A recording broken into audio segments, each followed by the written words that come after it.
Greetings, dear ones. Very good morning to you.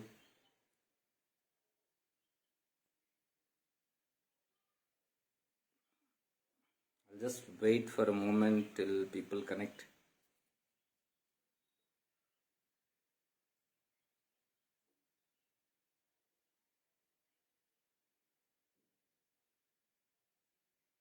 Greetings to you. I'm just trying to relay this also on YouTube. Yes, I'm online here also.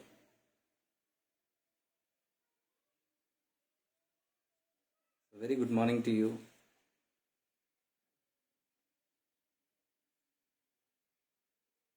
Am I audible?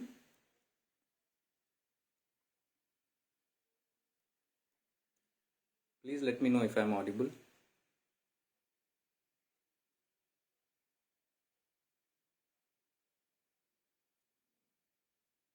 So good morning to you on this Sunday morning.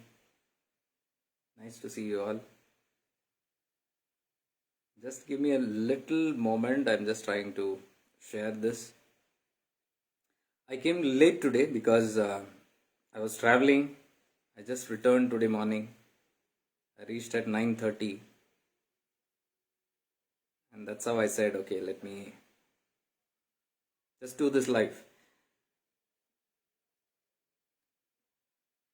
Because yesterday somebody was asking me about the live and I forgot it's a Sunday today. And then I said, okay, if anybody is waiting, let me just continue it like I do it every time. Thank you. Thank you for your feedbacks that I'm audible.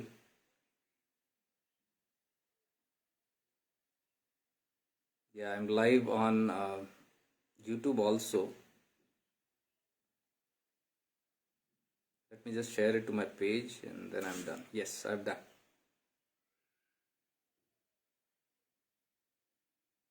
So I had an excellent trip. I had been to Shirdi. Was there for a couple of days in Shirdi. Then while returning, I went to Karunakara Swamiji's Samadhi. Very Jagrit Samadhi.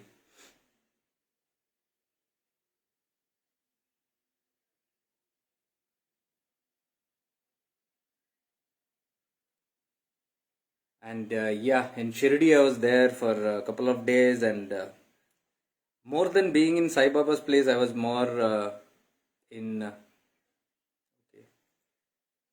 Just give me a moment, guys. I think I've kept this private here. That is why this is not broadcasting in...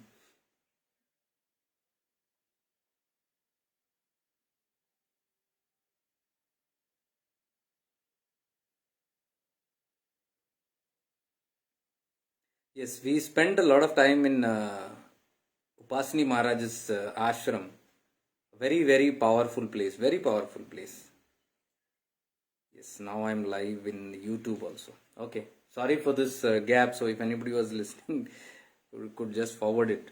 Anybody who's listening for the start, always you can forward it 2 to 3 minutes in the start because all these things go on. Yeah, now I'm in momentum.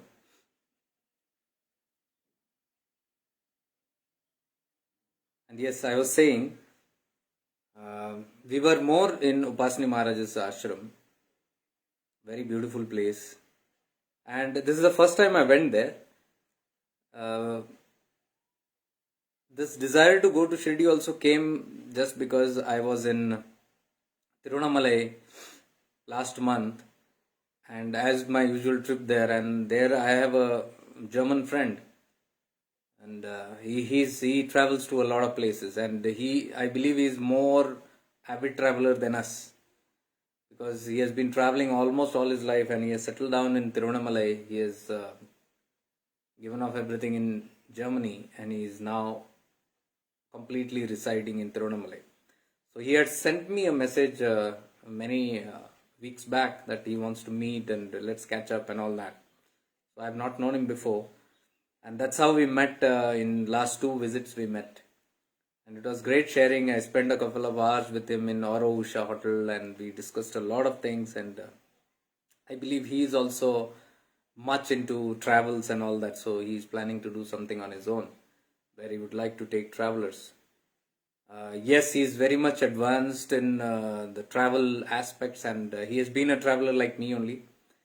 And he knows most of these siddhas and avadhoots and mistakes and all this, and he has traveled to remote corners of India. And that's when he told me that you must go to Upasini Maharaj's ashram. I asked him, where is that? He said, if you go to Shirdi, then go to Upasini Maharaj's ashram. And he gave me another lead where I couldn't go. It's a little far from there. It is the Shirdi Sai Baba's Bhakta, the main person who was there with Shirdi Sai Baba. I don't want to take any names right now, but their generations are there. So Sai Baba's Padukas and all are kept in that house. So that village's lead also he gave me. He said you must go there. But I'll be going there next time because it's a little far from there. I couldn't go. And I was a little keen to know about Upasini Maharaj also. And I have never heard of him before. So this friend of mine, German friend, has been all these places. He has meditated in all those places. And then he, in 2 visits before, he had told me about this place. So I was keen. And in my last Tirunamalai visit, we couldn't meet much, and he just sent Udi to me through a friend.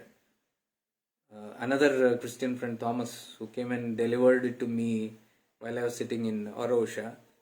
And that is when I got this desire that I must go to Shirdi Sai Baba. Because when I was sitting in Usha, even Ushaji was speaking a lot about Shirdi Sai Baba. In fact, in her hotel also, they have got all these setups of Shirdi Sai Baba, and she is very connected to Satya Sai Baba. And she used to give me Udi every time I got there.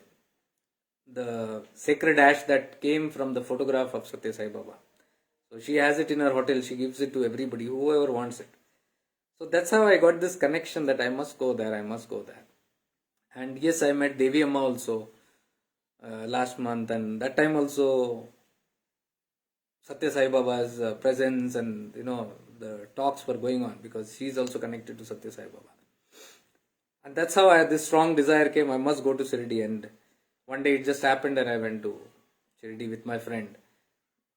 And we were there in Shirdi, and then I remembered Upasini Maharaj. And we went on the first day to Upasini Maharaj's ashram. And then I saw his Samadhi there, Upasini Maharaj's Samadhi.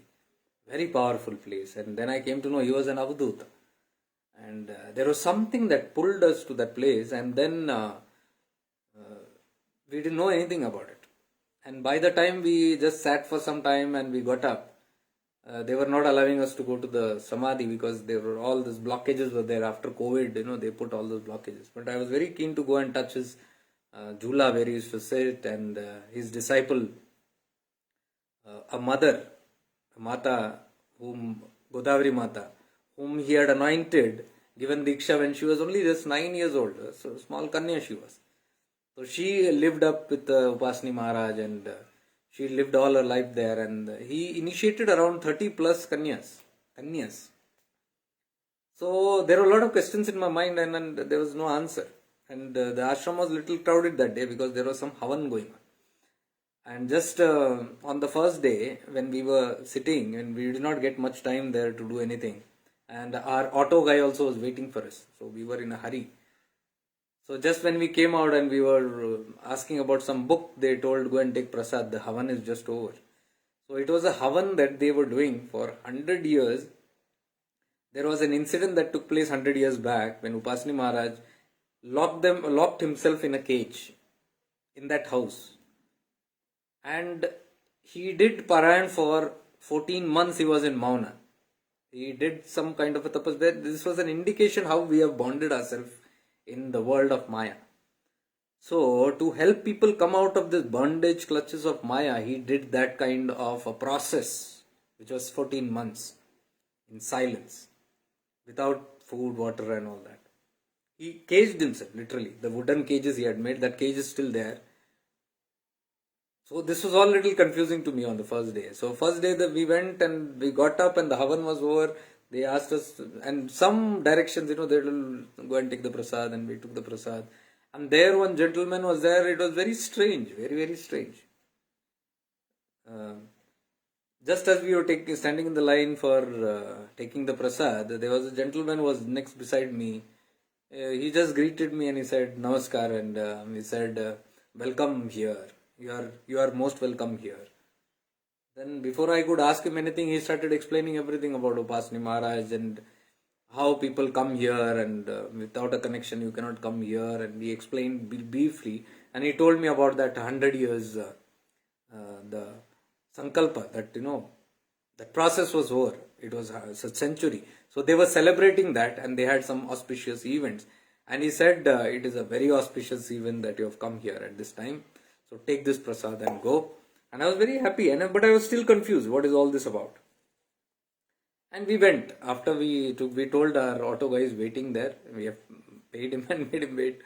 And so we left back to Shirdi. But back in Shirdi again, our mind was in Upasini Maharaj's ashram. So our hotel was in Shirdi, but our mind was totally there. So we said, because Shirdi, Sai Baba's place is a wonderful place. The vibes are so strong. This is my second time I've been there. 10-12 years back I had gone there when I met Jangli Das Maharaj also in that visit.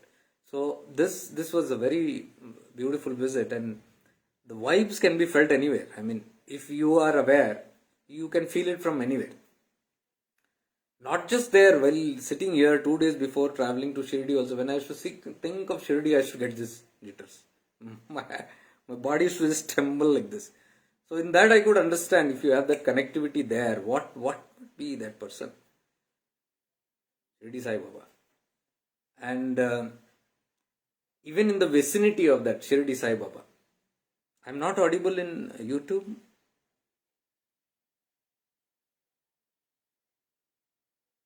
Okay. Let me just check day once. I'm so sorry. That is why I saw people just emptying out from here. Okay. I think I'll just do a restart in YouTube. Those who are watching YouTube, I'm sorry. I'll just cut it out. There must be some problem here. I don't know. I'll just do a restart of this live. I'm not prepared for it because today morning I had no idea. I was in the train and 9:30 somebody sent a message, no message of yours for live. And then I said, I forgot it's a Sunday. And I said, okay, then in the train only I put that message. 12:12 I'll come online because I could have enough time. So I'm just restarting this, guys, on YouTube. Let me know if you can hear this. I'm sorry for this disturbance here.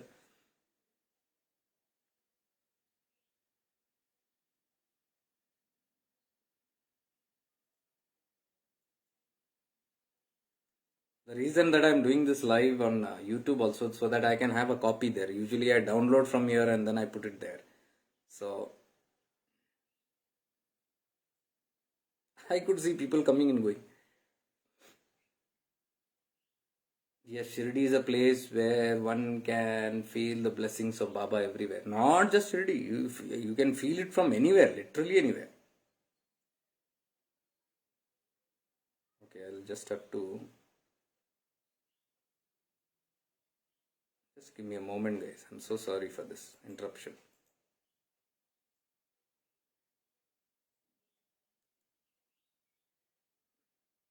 But I'm glad to see you all here.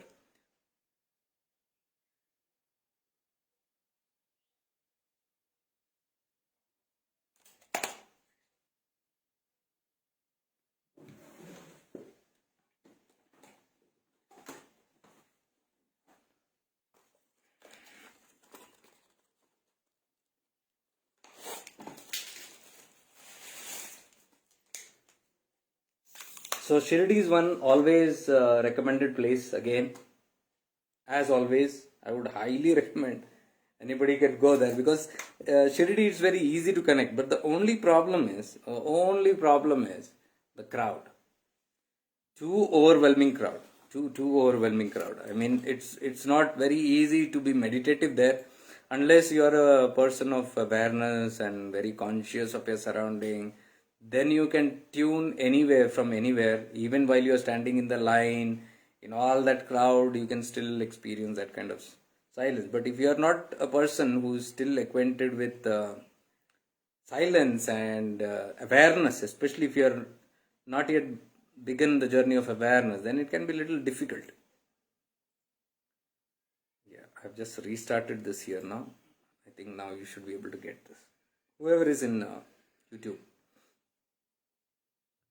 So Shirdi, the only obstacle is your lack of awareness. If you are not having a very conscious living, then it can be a problem. Then you will have only connectivity when you go in front of the samadhi and when you are touching. Only that can be a precious moment for you when you are just touching and seeing darshan, having darshan of the samadhi. Because I believe it's more than that. Shirdi Sai Baba is very omnipresent, and he's an omniscient being. So it really doesn't matter whether you touch the samadhi or look at his samadhi or the darshan, because I'll give you a very beautiful incident that happened. That can prove how powerful his samadhi can be just by thought also. Just by awareness itself, you can have this. I don't know if anybody is simultaneously on YouTube. If you can just give me a feedback if the sound is audible now. Yeah, I would be grateful. So this will just be a copy. I'll give you an example of what happened, a live example of what happened about.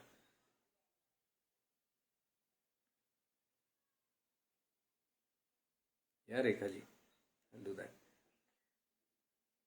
So, I was thinking all the time about this huge crowd that we had, because to enter first time just into the premises itself, it's a huge thing, because it's flooded by people, and I had deliberately chosen some off days, but again unknowingly, even though it is an off day and no festival day, somehow I ended up again on a Thursday only there.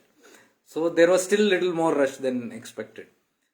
So there what happened was, to get into that, and if you're going into Shirdi Sai Baba Samadhi, they don't allow anymore the mobiles.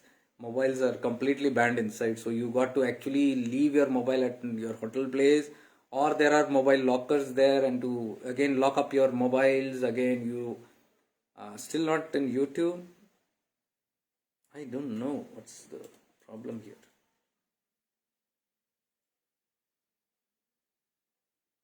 Okay, I don't know, because I can see all the buttons and everything is on here.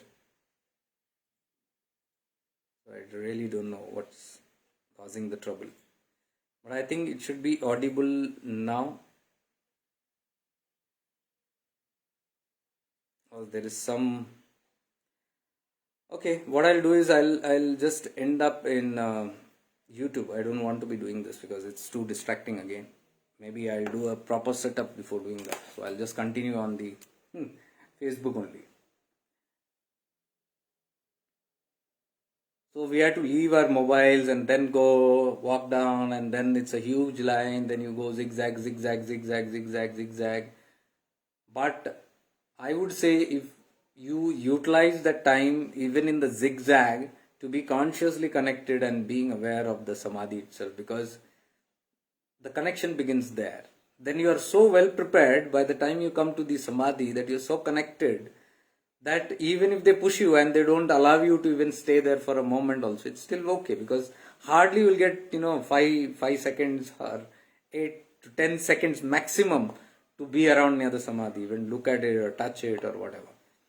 But so I would highly advise that you stay very connected while you're going there. But one profound experience was there. We have 2 days we were there. 2 days also we went through that zigzag and we touched. But my experience was not different than when it was in front of the samadhi or apart from the samadhi, because they have installed TVs everywhere where the live telecast is going of the darshan, the samadhi darshan. So from anywhere you can actually look at the samadhi and connect. So I believe even in the vicinity of Shirdi also, if there are TVs put and you can see the live thing happening, I believe you can even look from your home and through the YouTube or whatever, they have a live darshan always going. So if you can just connect to that, it can give you jitters. Because I saw this standing in that vicinity, in that premises, when I was actually trying to connect, I was getting jitters. So I could see the connection is so strong just by thought itself. You get connected to that element, that tattva, that consciousness called Sai Baba. He is pure consciousness. He is not a being. Though, because we do not understand consciousness, because people cannot directly understand consciousness, you have to know who is Sai. You have to know his charitra. You have to read his charitra. You have to read his stories, his leelas. Because then you connect to, oh, he was such a divine being. Then you connect to the leelas. Then you connect to his power. Then you connect to his miracles. Then you come to know that he is a being beyond a human being. Then your mind starts believing that he is an extraordinary being. See, this is how the connection is established. It takes the ego a lot of trouble to, or the logic mind, a lot of trouble to overcome and understand a Satpurush like Shirdi Sai Baba. So, in my first visit, all these things had happened. I was not very knowing that time. So, that visit was very powerful for me, because that time it was only the Samadhi. I was only waiting till I could see and touch the Samadhi and all. So, it was a special experience. But this time it was not in that manner. It was not like waiting for something or something. It was all the time it was there. Even I told you, from the time I left home also that connection was there. In travel also it was there. While I was in the hotel also it was there. While I was near the temple also it was there. While in the queue also it was there. And while watching the TV also it was there. And while I was touching the Samadhi also, it was the same. It was nothing extraordinary. So that I could understand, it's relatively the consciousness that we connect to. So and then I was thinking, see, if one can be in this kind of consciousness connected there, what big difference that you go to that physical place. That physical place is, again, as far as my understanding and how I have studied myself and how these energies and all this thing, this physical place also, the Samadhi place also is important, because the mind will give you an understanding. When you look at the Samadhi, there is a connection. Of course, there are vibes there. It's not that it's not. But I am telling you, even if there is divine vibes coming out of the Samadhi also, unless you connect to it, it's not going to affect you in any way. It might affect you in a very subtle way. You might not even know about it. Of course, all these things affect in a subtle way. But the impact is not so strong. Like people, whether they know the Mahima of Shirdi Sai Baba or not, if they come to Shirdi, they will be affected. Their aura will surely be affected. Their subtle bodies, Sukshma Shariras, will be certainly affected by the divine vibration there. But what I am trying to tell you, that establishment of that connection, until you have this bhakti, this devotion. What is bhakti? Bhakti is not just worship. When we say bhakti, even Sai Baba says that. His 3 code words are bhakti, saburi and vishwas. Bhakti is devotion. Saburi is patience. And vishwas is the trust, the faith. If these 3 qualities are there in a seeker, says, it will be established. And these are the secret code words of Sai. It's not that it's something special. This 3 applies to any tattva that you connect to. Even your Sadguru, even your Ishta, any being, any Satpurusha you connect to, all these 3 are essential. Now, even there when you say devotion when we say, the bhakti, word bhakti, shraddha, it is not just, bhakti is not just putting garland or clapping or praying or singing stuti, or it is not just praising Jai Jaikara. We do all this in Ki Maharaj Ki Jai. So it is not just praising. That's not bhakti. True bhakti is when you are united with it. This even Chidakasha Gita talks about bhakti, how essential bhakti is in the path of the marga, in the path of spirituality. How important bhakti is. Without bhakti, even Nityananda Baba said that it is nothing. So that bhakti, what he is talking about, is the oneness, the connection that you establish with any form that you have, and that connection, in that alignment, when you come in a certain alignment, which when you shift into awareness also, you see, you become aware of a certain tattva and you are tuned, like I say, tuned to your Guru tattva. That is bhakti. That attunement, that alignment is bhakti. So bhakti, even without opening your mouth, without singing a stuti, a prayer or a jai jaikara, or even without the symbols or clapping or music or any other such things also, if you are just in alignment, you can be in bhakti. This is the bhakti that Mirabai had towards Lord Krishna.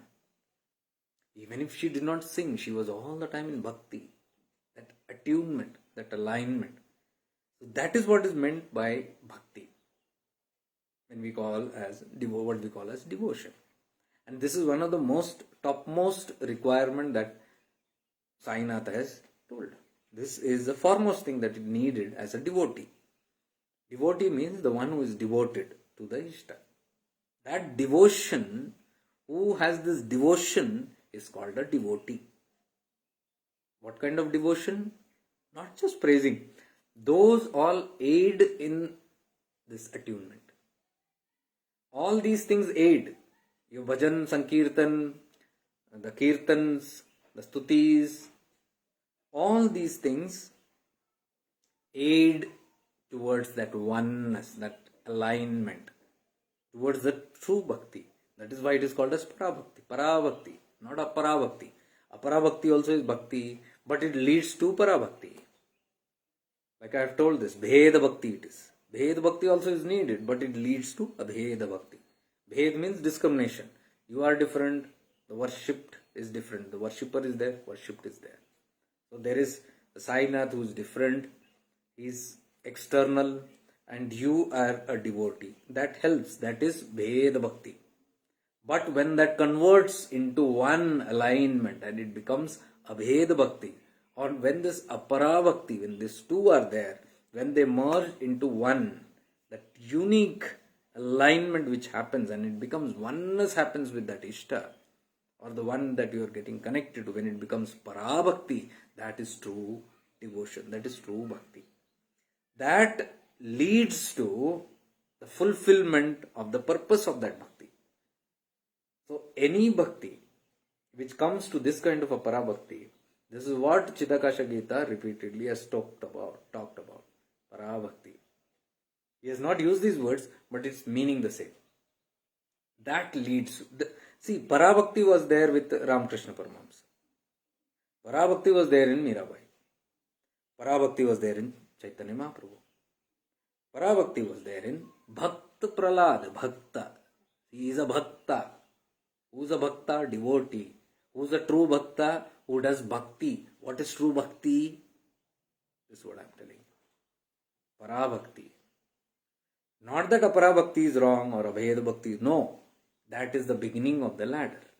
It begins from there. It starts from there and then it unites. You take any aspect. I often talk about this even when you have your Guru, Sadguru. It begins with Bhed Bhakti, Apara Bhakti. There are two. Duality, Dvanda. When you transcend the Dvanda, the duality, and both become one, Dvandvatitam. You go beyond the duality and you merge as one with your Ishta or Sadguru, even your Guru. When that kind of alignment happens, then it turns into Parabhakti or Abheda Bhakti.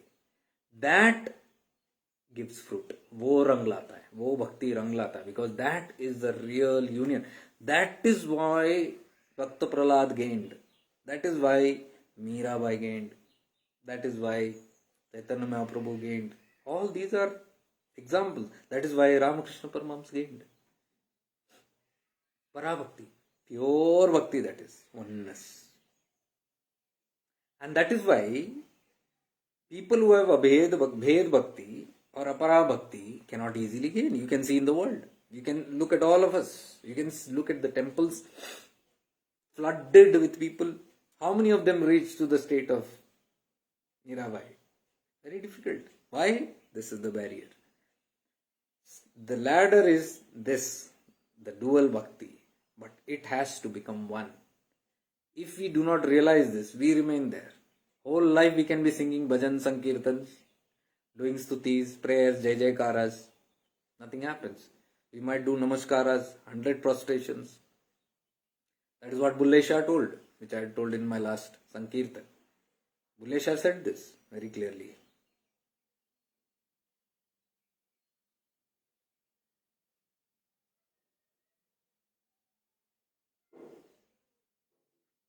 रब रब करदा बुड्ढे हो गए पंडित मुल्ला सारे रब रब करदा God, oh God, oh God, oh God. बुड्ढे हो गए. They became old, calling out the name of God all the time. Who are the ones who call the God's name? The priests. Mulla, Pandit, सारे. The worshippers. बुड्ढे हो गए. रब रब करता. बुड्ढे हो गए मुल्ला पंडित सारे. रब तो ना मिले बंदिया सजदा कर कर हारे. Means they never got God, they never achieved, they never attained God, but they became old and they did thousands of prostrations. Sajda kar kar hare. Sajda means worship. Kar kar hare. Naman kar kar hare. Sashtang naman kar kar hare. Like Surya Namaskars, you do 10 times, 20 times in front of an idol. Sajda kar kar hare. बुढ़े हो गए सारे. सजदा कर कर हारे. लेकिन रब ना मिले. But they never found God. This is what Bulle Shah said. Who was Bulle Shah? Great Peer Fakir. Great Peer Fakir. A mystic. Who was Shirdi Sai Baba? A great Peer Fakir. Sai Baba was a fakir. He came to unite the Hindus and Muslims who are endlessly and without a pause fighting endlessly in this discrimination of two religions. This is different. That is Dwand. And what is Sai trying to prove here? Dwanda Titam, go beyond the duality. There is no two. Hindu, Muslim. He came as a live living, but still, still there is differentiations. Still there are discriminations. Because we have not understood the Tattva. What they are trying to say, we don't catch that. Very simple. In his own life he lived. He lived like a fakir. He was a fakir. And where did he live? In Dwarka Mai. 60 years he spent in Dwarka Mai. 60 years, can you imagine? In Dwarka Mai. And what is Dwarka Mai? Where the dhuni is burning now. Where he lived, like his house. Where he lit the lamps out of water. There was no oil. And on a Diwali night, he burnt lamps there through water. All happened in Dwarka Mai. He used to sit on a shila there, on a rock, blessing thousands of people, curing a lot of people, and all the blessings and miracles happening. Leelas, he did maximum in Dwarka Mai. Now what was Dwarka Mai? It was a masjid. So this fakir came and lived in this masjid. There is a purpose. He could have chosen something else. But he lived his life as a fakir. He called himself a fakir. And what was his message? Sabka Malik. How many of the true bhaktas actually follow this?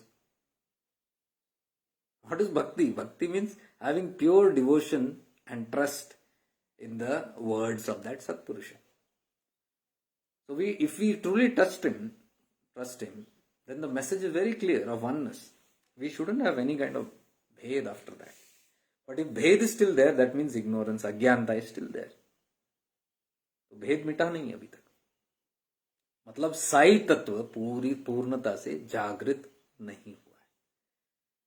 So that for that to become jagrit, to become united, you must have that kind of a parabhakti towards him. If that oneness is there, then you are worshipping even that fakir. Who cares? What is his veshbhusha? So it's very rare that a saint like this comes with a chimta and with a chimney and smoking, puffing out like a fakir, living like in torn rags like a fakir in a masjid, broken down masjid, and doing all these leelas and having followers from Muslim and the Hindu community, and finally leaving his body there. Malaleshwari also was a saint. She had both followers from Hindu and Muslims. She was established more as a fakir. She is known as a Sufi saint in Kashmir. But once when I had started talking about her in one of my live, I saw one person was very reluctant and he was saying, "What are you saying?" She was a Shaivite. She was a Shiva Bhakta. See, we are still adamant, that this is my saint. I love somebody. This belongs to my tradition. They belong to none. That was the message of Malaleshwari. But we caught only the teachings of one. Yes, she followed Shaivism also. She worshipped the Shivlinga also. But she worshipped the Nirakara that the Muslims also worshipped. And that is why they were Muslim followers. She lived like a Pir Fakir. These are all messages to tell that all the discriminations are gone, all the bhed has gone. Now they live their lives in that manner to give a pure example. And what are they giving? If you want to attain that God which is one, Sabka Malik Ek hai, if you want to attain that, you have to leave this discrimination. But it is so rigid in the human nature that we won't leave that. And it is very simple to tell, until that rigidity is there, the oneness will not happen. The final stage of unition is not going to happen. It might reach to a certain state. The bhakti might ripen, the bhakti might be very sattvic and all that, but still it won't guarantee you mukti, because mukti means rid of all the dvanda, all kind of dualities. There is no two, there is only one. Simple facts that everybody has told. So even if you read the entire Sai Charitra also, if you by heart it also, if you do all the parayans also, but if you don't understand this simple tattva that this great Satpurush called Sai was preaching and teaching people, simple, out of simplicity. He begged from every house, he ate from everybody's hand, from a Muslim, from a Hindu. No barriers at all. Then why do we have to fight? So the message is very clear, again, Devas. And the message of omnipresence is also very clear. Again, from my own experience, I'm telling you. Yes, we are used to going to different places. Yes, that's all fine. This travel that I do also is a vasana. I cannot deny it. It's a vasana. It's a tendency of travel. But yes, until it is there, I'm not going to suppress it. But I am a conscious being even while traveling. Even if I'm traveling, I'm very consciously traveling, aware of this fact that this is a vasana. And when it has to die down, let it die down. But that won't stop me from gaining whatever I have to gain from there. And what do I gain? That is what I'm sharing here. So even if I go there, in that particular location, oneness is still practiced. And that is what I was telling you. If you have this awareness, if you have this unique blend of being one with that tattva in that place, very easy. And that's one example I wanted to give you, because on the first day we went inside and all that thing happened and we came out. There's so much of a rush, So it can be difficult for you to even align there. But then if you have gone with only that sole one thing, then yes, you can. Otherwise there can be distractions. People pushing, and then you have all kind of rules and this and all. That's fine. So first day what happened is we went inside, we had all the darshan, we came out and we were outside, and then we went to Dwarka and Chavadi and all those places, moved around, and we also Abdul Baba's Dargah also we visited. It is very close to the Samadhi. Inside only the ashram only, there is Dargah of this Abdul Baba also, a Muslim fakir who followed Sai Baba. Very beautiful places. So all that we visited, and in the evening we were just standing near a television, a TV that was relaying this beautiful live telecast, and we were just standing and looking at that TV and just connecting to that Samadhi. So I could immediately feel that strong presence of warmth, and that warmth emanating through my body. So that is for me an indication that I am connected. It might not happen to everybody. Everybody has got their different ways. But these are my ways of how it happens to me. So that moment I could realize, it's so powerful. Just looking at the television and that Samadhi, the connection is so powerful. Because it's not, the Samadhi is just inside. What was separating us was just one wall. And the rules and regulations and all those things happening, the whatever. That was the only separation, but vicinity was very close. And the grace always can penetrate anything, even the walls. So if you're connected in that close, even the gross vicinity, which is so powerful, the connection happens so powerfully. And for few minutes, maybe 15-20 minutes, we were just standing there, and I was totally very well connected. And there only I could sense it. Oh my God, this connection is so strong than when I was even in front of the Samadhi.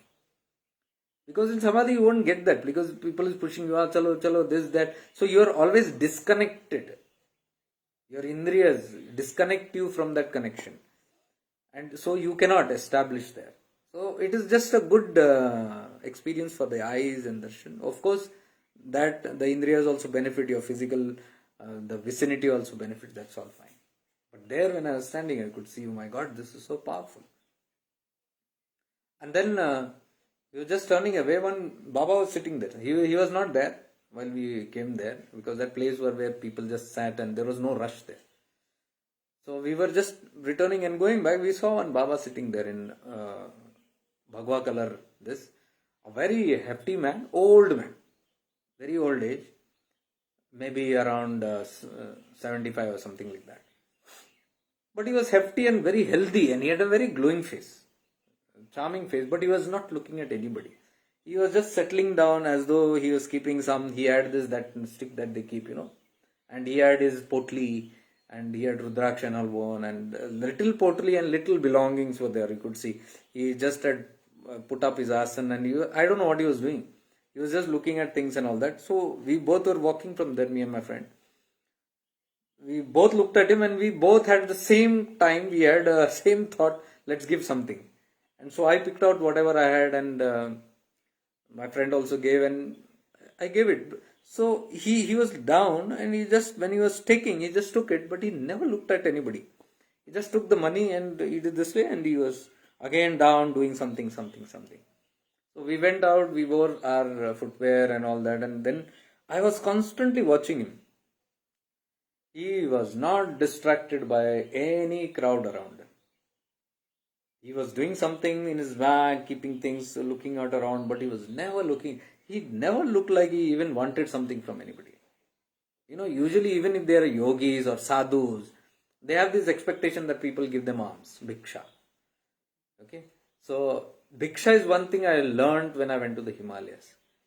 Because there I was hesitant, should I give or will people like it? Some sadhus are there, very age-old sadhus are there. Will they like money? So I asked one Mahatma, is it okay to give them something? He said, yes, not okay, you must give alms to a sadhu. भिक्षा देनी ही देनी है साधु को, क्योंकि प्रथम अधिकार अगर भिक्षा का किसी को है तो वो साधु को है. He said, a sadhu has the first right to alms. And he explained to me, आप जो कह रहे दो अलग चीज है, भीख एक अलग चीज है, भिक्षा एक अलग चीज है. Alms is one thing and giving money to a beggar is another. They are not beggars. Begging and receiving alms are two different things. Okay, because they are surviving on certain things, and these people who received bhiksha are not beggars. What is the difference between beggars and bhiksha? Bhikshuks. Bhikshuks will only receive what come in their patra. They have their begging alms. They might extend their hands or whatever, but they are not frowning on anything. You give them, fine. You don't give them, fine. They will not nudge you. They will not ask you. They will not threaten you. They will not blackmail you emotionally or whatever. They will not follow you. They will not chase you. They will not try to convince you. No. You put, they'll take. You don't put, they'll not take. You give, they'll bless. You don't give, they'll bless. That is the quality of a true sannyasi, a true sadhu, a saintly person. So that bhiksha was very clear that there is no harm in giving when you are giving out to anybody. Because previously, I must answer this, because many of us are very hesitant to give alms sometimes it might hurt. See, there have been some purushas who don't take bhikshas also. Once when I was in Tirunelveli with my friend again, and we were in the Arunachaleshwara temple, We did all the darshan and we were sitting, and suddenly my eyes went on one person who was sitting outside a small temple. I think it was a Murugan temple inside that huge temple premises. He was sitting in simple white shirt and one lungi. It was a banyan, I think, in white banyan with this arms and a white lungi. Simple, little tone and all that, but clean, both. And he was just sitting there, and his eyes was only in locked position. So, and looking at his small portly and things, he seemed to be like a sadhu. But why would a sadhu sit there to beg? Normally, when they sit near temple entrances and all, they sit to beg, because otherwise sadhu has no business there. They will do only, they will to take alms only, they will sit near the entrance. So he was sitting there, but I was observing him. He was not even bothered at anybody. Who's coming, who's going, no. He was lost in space. His eyes were just dilated in the space and he was sitting in calmness. So I told my friend, look at that person. So we both observed for some time. We came to know that he certainly does not look like a sadhu who's taking alms. So, but I felt a strong need that I must go and give him something. So I went close to him and in Tamil I said, Appa, Father. He looked at me, huh? Sternly he asked me, huh? I said, can I do some dharma? Dharma means can I give some donation? That's how they say. Dharma. Dharmam they call it. So I said, can you do this? He did like this. And he showed me the temple inside. Give it to the Lord. Whatever dharmam you want to give it to the Lord. And he said, and he was again back into that. So I could realize he is not a sadharan, an ordinary man. He was somebody. And he had nothing to do, torn clothes, he had nothing to do with begging or alms or anything. So there are some purushas like this, there are some beings like this, who are not concerned even with bhiksha. But they are very polite, they will not.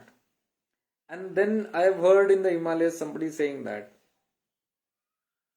one of my friend, when we were in the Himalayas, so I was talking about Bhiksha dena theek hai. Then that Mahapurusha told, it's all fine, they have the right.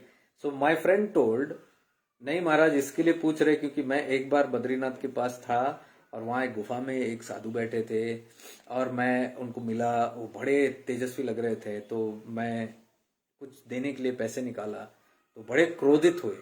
He got very angry when I started to giving money in one of the Badrinath caves there. And he said, keep that money. Why are you giving money? Keep that money to yourself. So he was taken aback. So he said, okay, he doesn't like, and he asked him to leave. So my friend told, this is the reason we asked you, Maharaj, because some people might not like it. So the person who explained to us about the Mahapurusha and giving the bhiksha to them said that, मुझे नहीं लगता वो ठीक है. I mean, that strange behavior of that mystic who got angry. He said, क्रोधित होना भी एक वासना है. We are not judging here anything. It was just an open talk, and the Maharaj only told that we have all kind of beings, even in the Himalayas. If they don't want it, they can deny it anytime. But क्रोधित होना एक अलग बात है. क्रोध वासना से आती है. That means vasana is still existent. And that Maharaj even said, ऐसे वासना ही कभी कभी हम सब लोगों में दुर्गति का एक कारण बनता है. Means he was trying to say that sometimes we may reach to any heights, but little vasanas, especially the anger which is there, if we are not able to get rid of it, that can bring us down. And he gave the example of Dhurva Rishi. He was a very angry sage. And this Maharaj told us, see, they even go to the extent of cursing. We are known in our history where sages have cursed. When they get angry, they curse. He said, what kind of a state of consciousness is that where you have reached that state and still there is this anger vasana. Because when a person is reaching on the higher state of consciousness, that means they also start getting this powers. They like Vaka Siddhi. Whatever they speak becomes truth. So, it is said that, the more higher somebody goes, the more conscious they are of what they speak and what they think and what they do. Because that just manifests. So, an angry man out there on the street, a drunkard cursing you is another effect. Then, a sage cursing somebody. A sage is somebody who has reached to that state, but due to some vasanas, that vasana of anger is still there, and if they use it, that is why many have been affected due to curses. We even know the mythology. If you go in Mahabharata or Ramayana also, you can see the effects of curses have created so many havocs. So much of things have happened due to curses. How did Ramayana happen, for example? How did Ramayana happen? The entire Ramayana just took place because of one curse. Curse of whose? Narada's curse. To whom? Lord Narayana. Narada cursed Narayana. And see the effect of the curse, however godly, even God has to undergo the punishment of that curse. Because it came from such a stature like Narada. Narada Maharishi, Narada Mahamuni, he cursed the Lord himself, whose bhakta he was. All the time he was like Narayana, Narayana. But here, in that momentary fury, the anger, he cursed. Why? Because Lord Narada had this desire to marry somebody who was beautiful. Make it very short because you might not understand this. People who might not relate to this, especially those who have not read the Ramayana and all that. But I'm just telling you the effects of how these things happen. Lord Narada was a great devotee of Narayana, Vishnu. And all the time he was in praises and all that, but he developed this ego. See, these are all stories to tell us, even if you reach to that state, you can be affected by lust, ego, fear, anger. And attachment, Kam, Krodh, Lobh, Moh, all these things, Ahankar. You can be still a victim of it. So see all these mighty stories. So Narada thought that Kam pe Vijay Paliya. Kama is the lust. So he felt that he has overcome the lust now. Because one day, for a few years or some great period of time, he sat in some tapas and then he saw there is no moment of lust, kama bhava in him. And then he said, I have become Jitendriya. इंद्रियों को जीतने वाले को जितेंद्रिय बोलते हैं. All the indriyas who has won. So he suddenly felt that I have become a Jitendriya and I have won over the Kama. Kama pe Vijay Prapti Karli, because the whole Srishti is known that the Kama is the most big cause and it's very difficult to get rid of it. So Kam Vasana, he has got rid of it. And so he is in that egoist mode. He goes in front of Narayan, his Lord, and then he boasts about, what happened now. I have, kind of conquered lust and all that. So I have reached to that state and all that. And the Lord is smiling. The Lord knows how sukshma it is. So he doesn't say anything to his bhakta because he doesn't want to disturb that pride in him. And he goes on, I have done this, done that, now I have, my tapas has brought me, the ego of his tapas. But I was a tapasvi and I have won over it. So the Lord says, okay, fine, let's see. And when Narada leaves the place, the Lord immediately creates a leela, a kind of a illumination, illusory kind of a story drama that takes place there to teach a lesson to Narada. See, the whole story begins there. Just his one thought that he has, his pride, that he thought he has won over the lust, gave rise to the whole story that is going to follow after that. And then when he goes outside, Narada, then to keep it short, he sees a beautiful woman and he falls in love with that woman and he says, this kind of a beauty I've never seen. Who's this lady? And he's going behind that and all. Then he comes to know she is a great princess of some big king and all that. And then he is now wanting to marry that girl.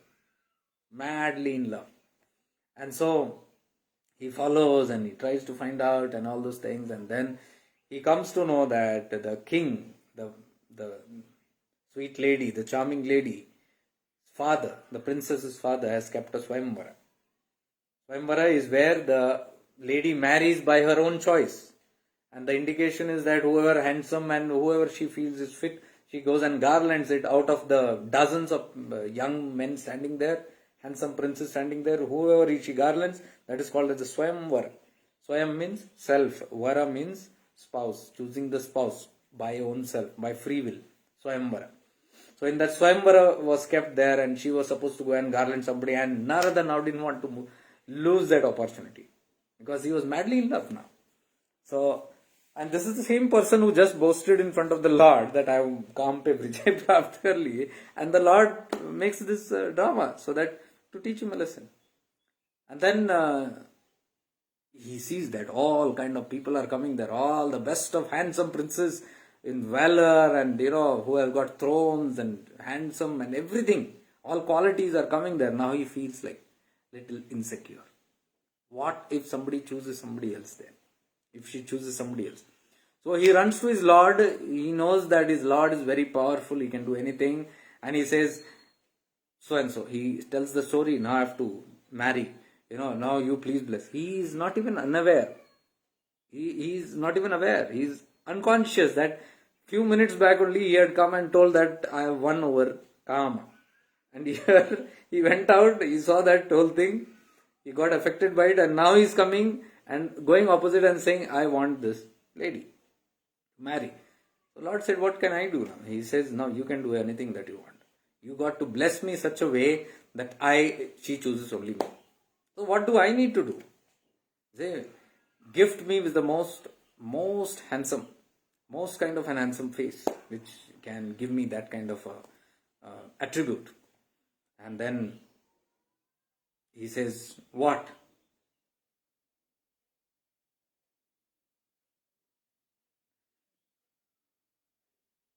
So the Lord says,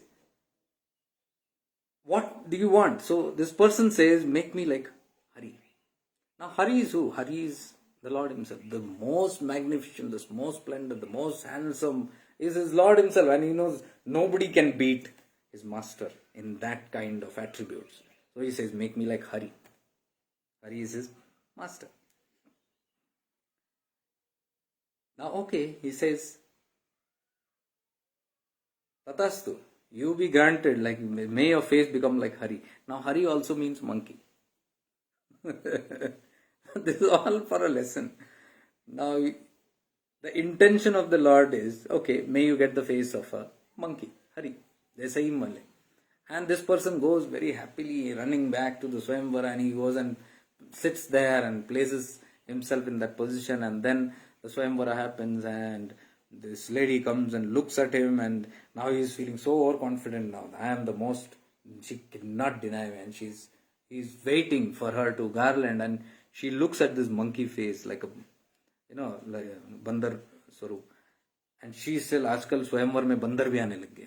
She's like, nowadays in this Swayamvar even monkeys are coming around, and she moves and she goes and garlands somebody else. This person is dejected and shocked, rudely shocked. Narada is rudely shocked. What? How can somebody say like this? Insulted and very grieved and disheartened. He leaves that place and is very, very disappointed. And then he comes and he's looking at a lake, and suddenly he sees his reflection that he's got a monkey face. Full of anger now. Previously he was full of lust. Now he's full of anger. It is said that lust and anger go together. Kam vasana. Kamnai. Desires. Kama means not just lust. The desires are called as kama. Kama just doesn't mean the sexual urges. It means any urge, any desire to receive or get anything from the world. So that is called as desires, which is called as kama. So they are both interrelated now, desires and the anger, because anger only erupts when a desire is unfulfilled. When your desires are not fulfilled, a person gets irritated, frustrated, angry. Always see this. It's all interlinked. There can not be anger if there is no desires. Anger in somebody definitely means there is some kind of a desire, and that too an unfulfilled desire. It has not been fulfilled. That is why that anger is come up. Simple. You look at anybody who's frustrated all the time, angry, jittery, the chidchida. These are people whose desires are not being met. This is what I'm coming to that story actually, and it's a beautiful thing that suddenly opened up, and it's all interrelated. Dhurva, the Rishi who cursed in anger, means there was some desire unfulfilled. So that is coming out from there. That Vasana is coming out from there.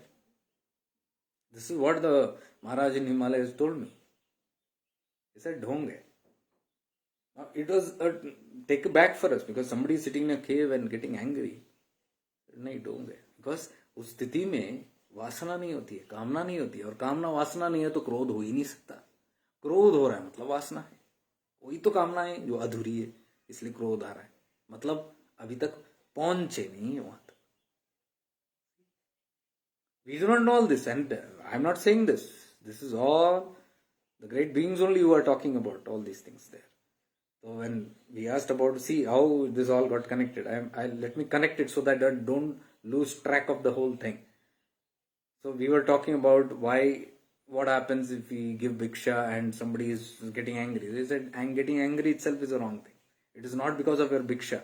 If somebody is too proud that I can't take alms, they said, no. When you have taken sadhu sannyasi, you are destined to get alms. That is how your living is. All those who are living in the Himalayas, in all the isolation, are all people who are living on alms. All the supplies that they do there, this is all charity. It's all given. They don't buy. They don't get into barter system. They get whatever is offered, because that's what they say. Whatever the Lord offers me, I'll be happy in that. Whatever comes in my hand, I'll be happy in that. So let me just finish up that particular thing about Ramayana and come back here and connect it to the Shirdi story which we had experienced. So Narada is very upset and very angry. And then when he looks at it, he feels cheated and deceived by his Lord. He said, my Lord has cheated me. I asked for the most handsome face and he gave me the face of a monkey. There he cries his heart out, and his whole saddening emotion, that bhava of that anger, unfulfilled desire, that anger comes out. And in that anger he curses the Lord and he says, you due to whom I suffered today, I have got separated from this beautiful girl whom I loved so much. It was you, because of you, that I did not get this girl. And you do not know the pains that I am undergoing, the pangs, the agony that I am undergoing. This agony, let it come to you so that you know. You shall also suffer like how I am suffering, this separation. And mind you, this shall be only soothed by a monkey. You made me a monkey. This kind of a monkey only will be of help to you, but you will suffer it. See, that's a curse. Unfulfilled desire, curse. And curses of sages like this. Now, Narayana is aware of what's happened. But he is that tattva. And he had done it with the intention of teaching Narada. Do not be boastful or prideful that you have reached a state where you are all perfect. Nobody can be. Even you, even after years of tapas.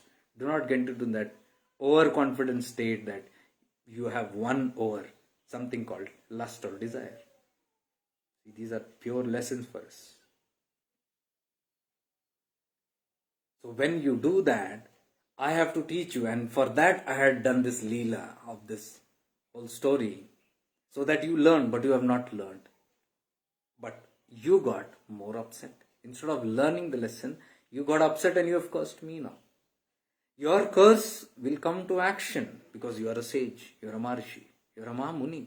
It is going to affect me. And I am ready to undergo the curse because I still love you. That's unconditional love.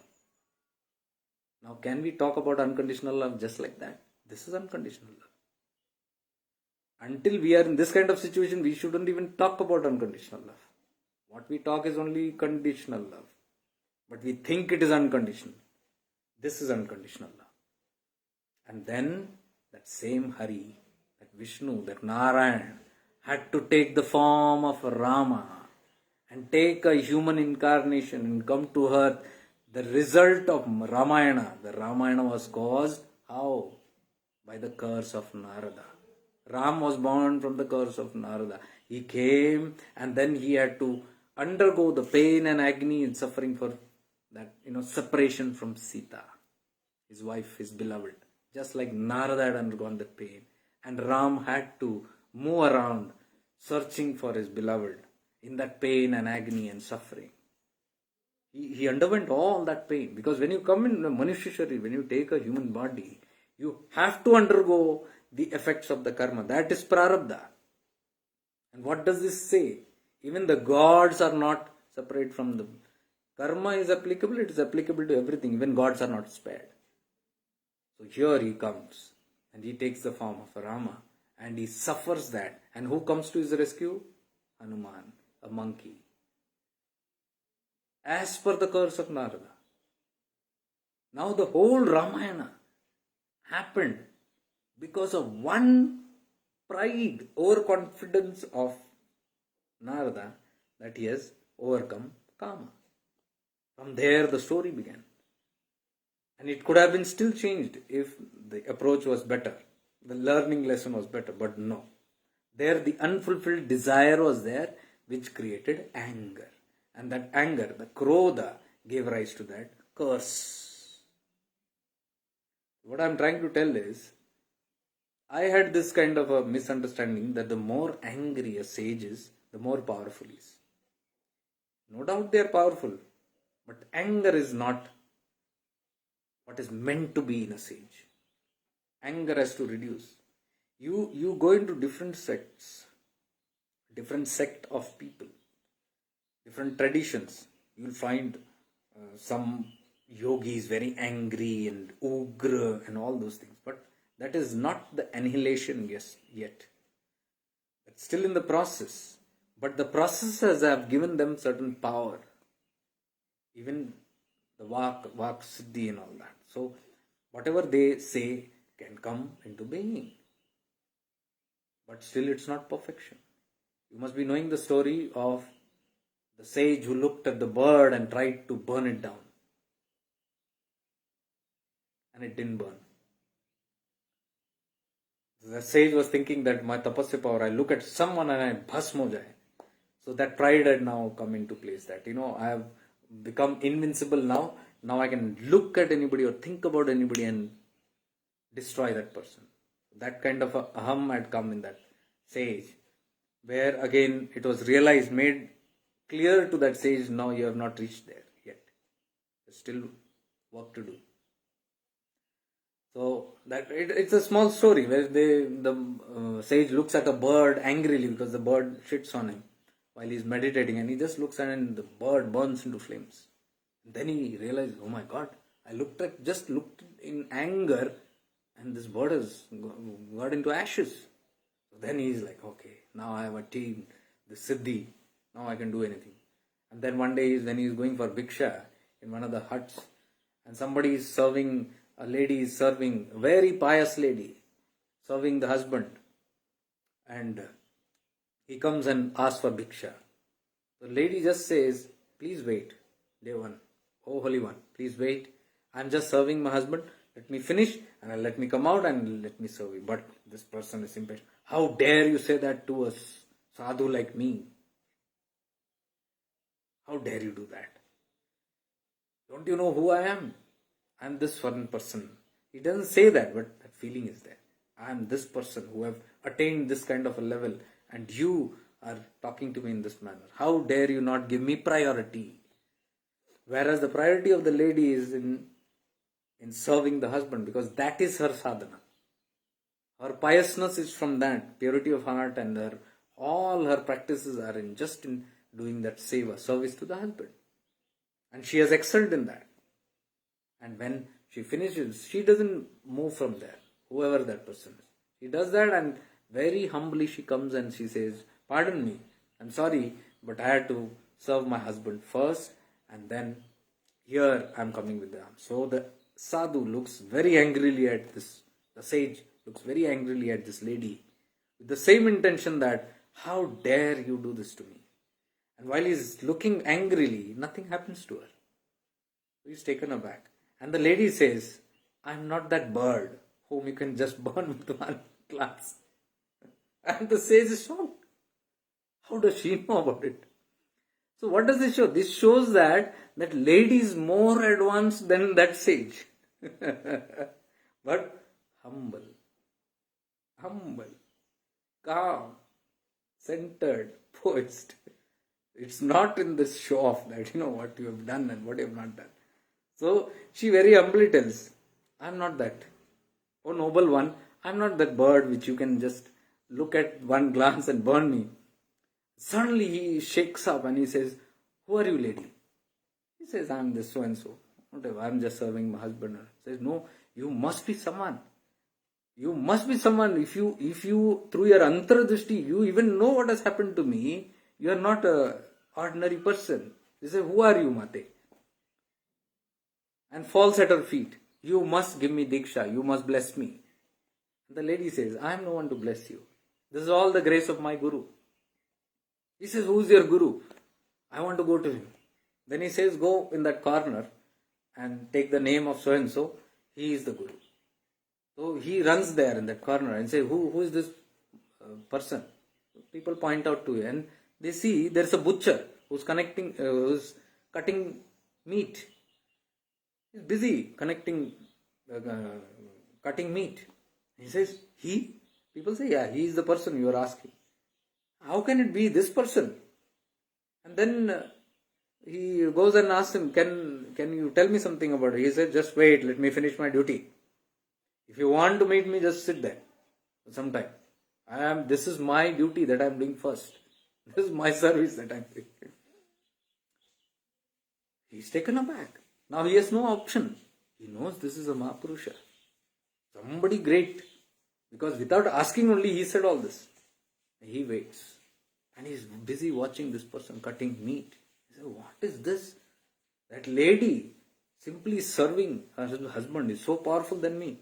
And to see the guru is cutting meat here. And he is considered to be even more powerful. What is this? Then after finishing his cutting meat, he comes and talks to this person and gives him the gyan. And gives him the necessary things. And reveals to him that it is not in the profession by what you do. You can be anything. It is in your chitta. Your consciousness from within. It doesn't matter whether you are a husband or a wife. You are stuck up with your husband or in your householder duty. It doesn't matter. Your purity level is all that is important. These are not important. So the lesson here is that a yogi can sit and do tapas for siddhis. But a simple person with pure consciousness, with purity, can have all these siddhis running behind that person, but they are not bothered. They don't even have that aham, that I have this power, I have that power. Nobody, nothing to prove. Whereas a person who is sitting and gaining siddhis will still have this pride and this ego that I have this power. See the contrast. What I am again trying to tell you, the anger of that sage didn't work. It didn't impress that lady or the lady's guru, who is just a butcher. You don't have to be a rishi and tapasvi to reach to great heights. You can be cutting meat there and still reach that heights. So, these are states which are gunatit, beyond all gunas. So then there is no papa punya, oh, you are cutting meat and all those things, they are beyond all that. There is no papa punya and all that in that state. Anything that you do. That is why even Bhagavan Nityananda never reprimanded anybody who ate non-veg, who cut non-veg, even butchers. He said, okay, do whatever your profession is, do it, excel, do it 100%. Even liquors and all these things. It is not easy to understand why they did that. Maybe some other session we can talk on that. But that's a different state. That's a different state beyond even all these karmic implications. Because when you are gunatit, when you are beyond the gunas, karmas doesn't affect you. The karma affects only when you are performing through any gunas. Even sato guna, karma will affect you. So when you are beyond rajo guna, tamo guna and sato guna, you are gunatit. Anything that you do is no more a karma. It is called leela. Gunati, beyond gunas, whenever you do any karmas, it is no more a karma. It is called leela. That is why they say guru leela. A guru who is gunatit can do leelas yet not be affected by karmas. That is why these avadhoots also, beyond gunas, they can cut meat, but they are not affected by it. They are all leelas. They are doing it for a certain purpose. Is that clear? So what I am trying to tell you in this, see, this session went somewhere else only. So that is why I just said this session, I didn't know what to talk, but I thought let whatever flows, let it flow. So today's topic I think is on anger and the pride that we have on reaching different states and all that. Even up till the rishis, it's not valid anymore. I can openly, I'm telling you this. This is my experience from the Himalayas also. Mahapurusha told me. You know, one person sitting in Badrinath cave, that person was angry because we gave money. He said, "Dong hai, aisa kuch nahi hota." Because that is a vasana. That anger is a vasana. How can a bhikshu get angry for getting bhiksha? Bhiksha is his dharma. That means that person has forgotten the dharma. See? That is why in one of my sessions from the Himalayas, or after that I think, which I talked about, I said it is not at all about where you are doing and what you are doing. We might think sitting in the Himalayas somebody is pure. I am telling you, I have seen people who are sitting in this normal world and more powerful than those people. In fact, me and my friend Shivdas Bhai had a talk once. We were doing and we saw certain things and we looked at each other and we said, इससे तो बेहतर हमारी दुनिया में जो भौतिक दुनिया है वहाँ पे हमने देखा है so many advanced souls, but they don't even talk about it. But you can observe it very clearly. So that shows that, the place also is no guarantee. Whether you are in a cave or in the Himalayas, that doesn't assure you that you have reached somewhere. And what you see from outside, you cannot. See, who could judge? Looking at that sage, he was looking very powerful, who burnt the bird. But looking at that lady, who could tell how powerful she is? I'm sure even the husband wouldn't have not known how powerful she is. That butcher, how many people would have known? And who's bothered? He's not cared. He's not concerned about it. These are the states. That is why you see most of the Mahapurushas that walked, all the mystics, all the great mystics that walked on this planet were all from lower castes. Some was a cobbler, some was a coppersmith, and some were a blacksmith, and some were fishermen, some were carpenters, some were potters, made pottery, and some were just this knife, sharpeners, and some were weavers like Kabir, they weaved clothes. Some were rag pickers, kachada uthane wale. See, history shows that your greatness doesn't come from your outside look. बाहर कपड़ा पहनने से, वस्त्र पहनने से कुछ नहीं होता. लाल पहनो, हरा पहनो, नीला पहनो, सफेद पहनो, कोई दम नहीं है उसमें. A person just walking in plain clothes can be more powerful, or a person walking with no clothes can be powerful, or with the dirtiest clothes also can be powerful. It's not at all in what you see. This is why it is said, जो दिखता है वो होता नहीं है, जो होता है वो दिखता नहीं है. What is there cannot be seen. What can be seen cannot be there. जो होता है, whatever is there, the reality, वो दिखता नहीं है. जो दिखता है वो होता नहीं है. Both ways. जो दिखता है वस्त्र बाहर से बहुत पॉश एंड बहुत बड़े बड़े spiritual talks and this and that and glamour spirituality, होता नहीं है. और जो होता है वो दिखता नहीं है. फटे फटे कपड़ों में अब अवधूतों को देखो, वो होते हैं, दिखते नहीं है. कोई कचड़ा में बैठा है, किसी के नाक बह रहा है, कोई चीजें खा रहा है गटर से यहाँ वहां से. जो होता है वो दिखता नहीं है अंदर क्या है. किसी की स्थिति nobody can gauge. Anyways, that's another thing. So this is about the anger. So anger is not the measurement or the mark of a great yogi. In fact, it is a weakness. Anger is weakness because anger sprouts from unfulfilled desires. Unfulfilled desires means there is still desires, and if there is desire, the completion is not yet happened, because even the Chidakasha Gita says, until one reaches a state of pure desirelessness, where the lust desire also is gone, that person cannot be called a true sannyasi. Forget Avadhoot states. Even they are not in the state of Swami or Avadhoot. I have not said this. The Chidakasha Gita says, Swami, that person is no more Swami. Even if one kamna, one desire is there, cannot be a Swami. Chidakasha Gita says, this is the reason. Kamna leads to desires. Desires, unfulfilled desires, lead to anger and other the affiliations of all these things. So coming back, why did I go into all this? Telling that anger is not, and the bhiksha, whatever is given, they humbly take. They don't deny, nor they pride in it, nor they are unhappy about it. They get angry about it. So there was this bhikshu who was sitting there.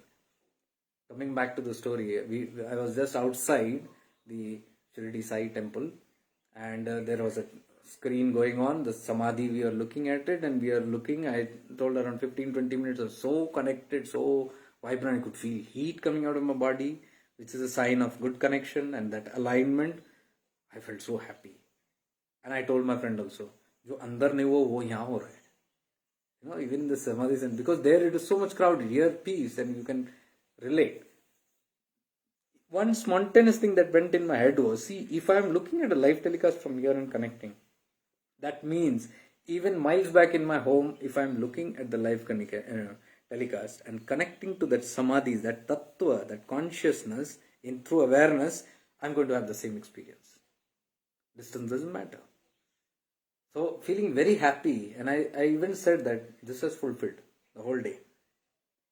Felt blessed. And I was turning and we were going, and suddenly we saw Yogi sitting there behind. An old person, say sadhu, 75 plus years old, and hefty and glowing fair skin, very good health, and busy in his own world. And he was not there before. Now I'm not saying some chamatkar or something. I have no idea about all that. But I'm saying just what happened. So I'm not overestimating anything also, or blowing thing out of proportion also. What happened? Simple.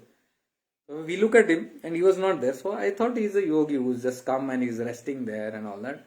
We both looked at each other, me and my friend, and we gave that person some money. And that person just took and did and continued.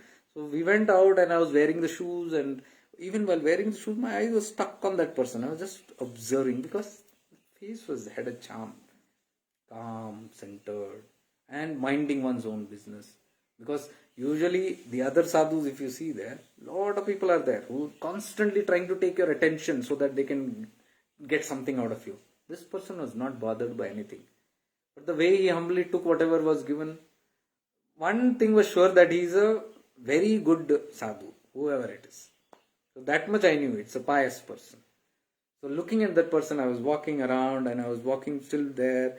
I was not feeling contented. I felt what I gave was less. And just like we give other sadhus, we had given. So I was feeling, no. It's not right. So we went far, and that person was still that only. Another 10 minutes passed, but that person is that way, and I am looking at that person. So my friend also came to know. The friend asked, "Do you want to give some more money?" I said, "Yes." So I took out another big note and gave and told my friend, "Go and give." So I stood there only far. Okay, and my eyes are watching that person, maybe around 50, 60 meters away. And there are people moving here. And my friend goes, and I am observing that person. My friend goes, and he is down like this doing something. The moment my friend comes here like this, he just does like this, straight. That means he is aware of somebody coming. He does like this, takes the money and does this way, and is down, and then straight he looks at me and he does this and he's down. 1 second, all this, 1 second, 1 second, 1 second, and then he's back. As though not even waiting to acknowledge the other person. Just like this way and this way. And that means he was aware of everything. Even if that somebody had come from there or whatever happened, he was fully aware. We noticed that. I discussed with my friend, said, "Did you observe that?" Yes, and there was something about that. We went back to the room. We constantly talking about that person till night, because until there must be some charm about that person, this cannot happen. We don't know who it was.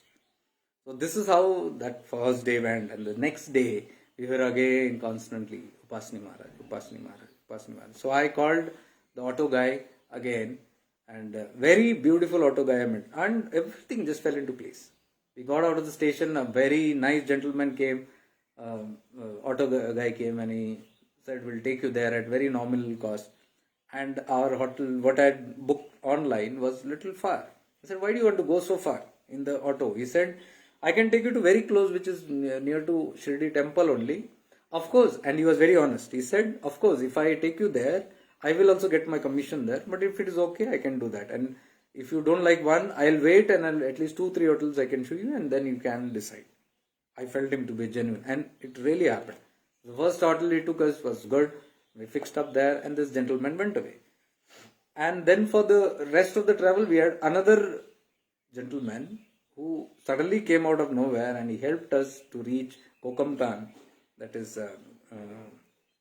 the ashram of Jangli Das Maharaj. So we had his darshan. He took us there. He waited for 1 hour there, and next day also he took us to different places. Even Upasini Maharaj's ashram, he took us there. He waited there, because I told him, "See, we are not going for darshan. We will go and sit for dhyana, and it might take some time. So you should not pester us." He said, "It's okay." And the second day he dropped us to Upasini Maharaj also. He said, "Aap ek kaam karo. Whatever time you want, you spend 2, 3, 4 hours, whatever. You give me a call. I'll come from Shirdi and pick you up at the same cost." I felt he was a genuine guy, very genuine guy. I took his number. I'll share his number also in case anybody is going to Shirdi and he's a Muslim guy. Very, very, very, very funny thing. Mehboob, his name is. So I have this affinity with all, even my auto drivers here are Muslims. So, very genuine person. So I told Mehboob bhai that, I'll take your number because I found you very genuine. You can help people take to these places, even Shani Shangnapur or whatever, that also can happen. And you can also help people in getting rooms in whichever way they want, whichever type they want, whatever budget they want. He said, "Yes, I'll do that, not a problem." So I asked his permission. He said, "Yeah, you can share my number." I'll share his number. If anybody is going to Shirdi, you can even call him before going, so that he can come and pick you up from the station or take you or help you even in taking, because there are a lot of quacks there, a lot of frauds everywhere there, everywhere. And everywhere they have put up boards like "Beware of frauds and pickpocketers" and all those things. But I feel if you go aligned, then that energy will help you with the right kind of people. So I have never had trouble in all the 3 days. Beautiful people. And I'm telling you, even when we went to Upasini Maharaj's place, the kind of support and love that came in from there, unbelievable. And the next day, we were thinking that instead of moving around in this crowd in Shirdi so much, we had our darshan and all. We went to Dwarka. There also we couldn't sit for long, Dwarka because they push out people after 15 minutes. You can't meditate. So I said, even Gurusthan is a beautiful place, the neem tree where Sai Baba first came and sat there. And he's believed to have come when he was 9 years old or something, and came and sat there under that tree, Gurusthan, big neem tree just beside the Samadhi temple. So I remember first time when I had gone to Shirdi 12 years back also, the only place that I sat after the Samadhi was directly under that tree. Those days there was no restrictions. You could sit very close to the tree. You could even touch the tree. It was that kind. Simple fencing was there. So now it is all barred. You can't. You can't even sit or stand there for long. But in those days I remember.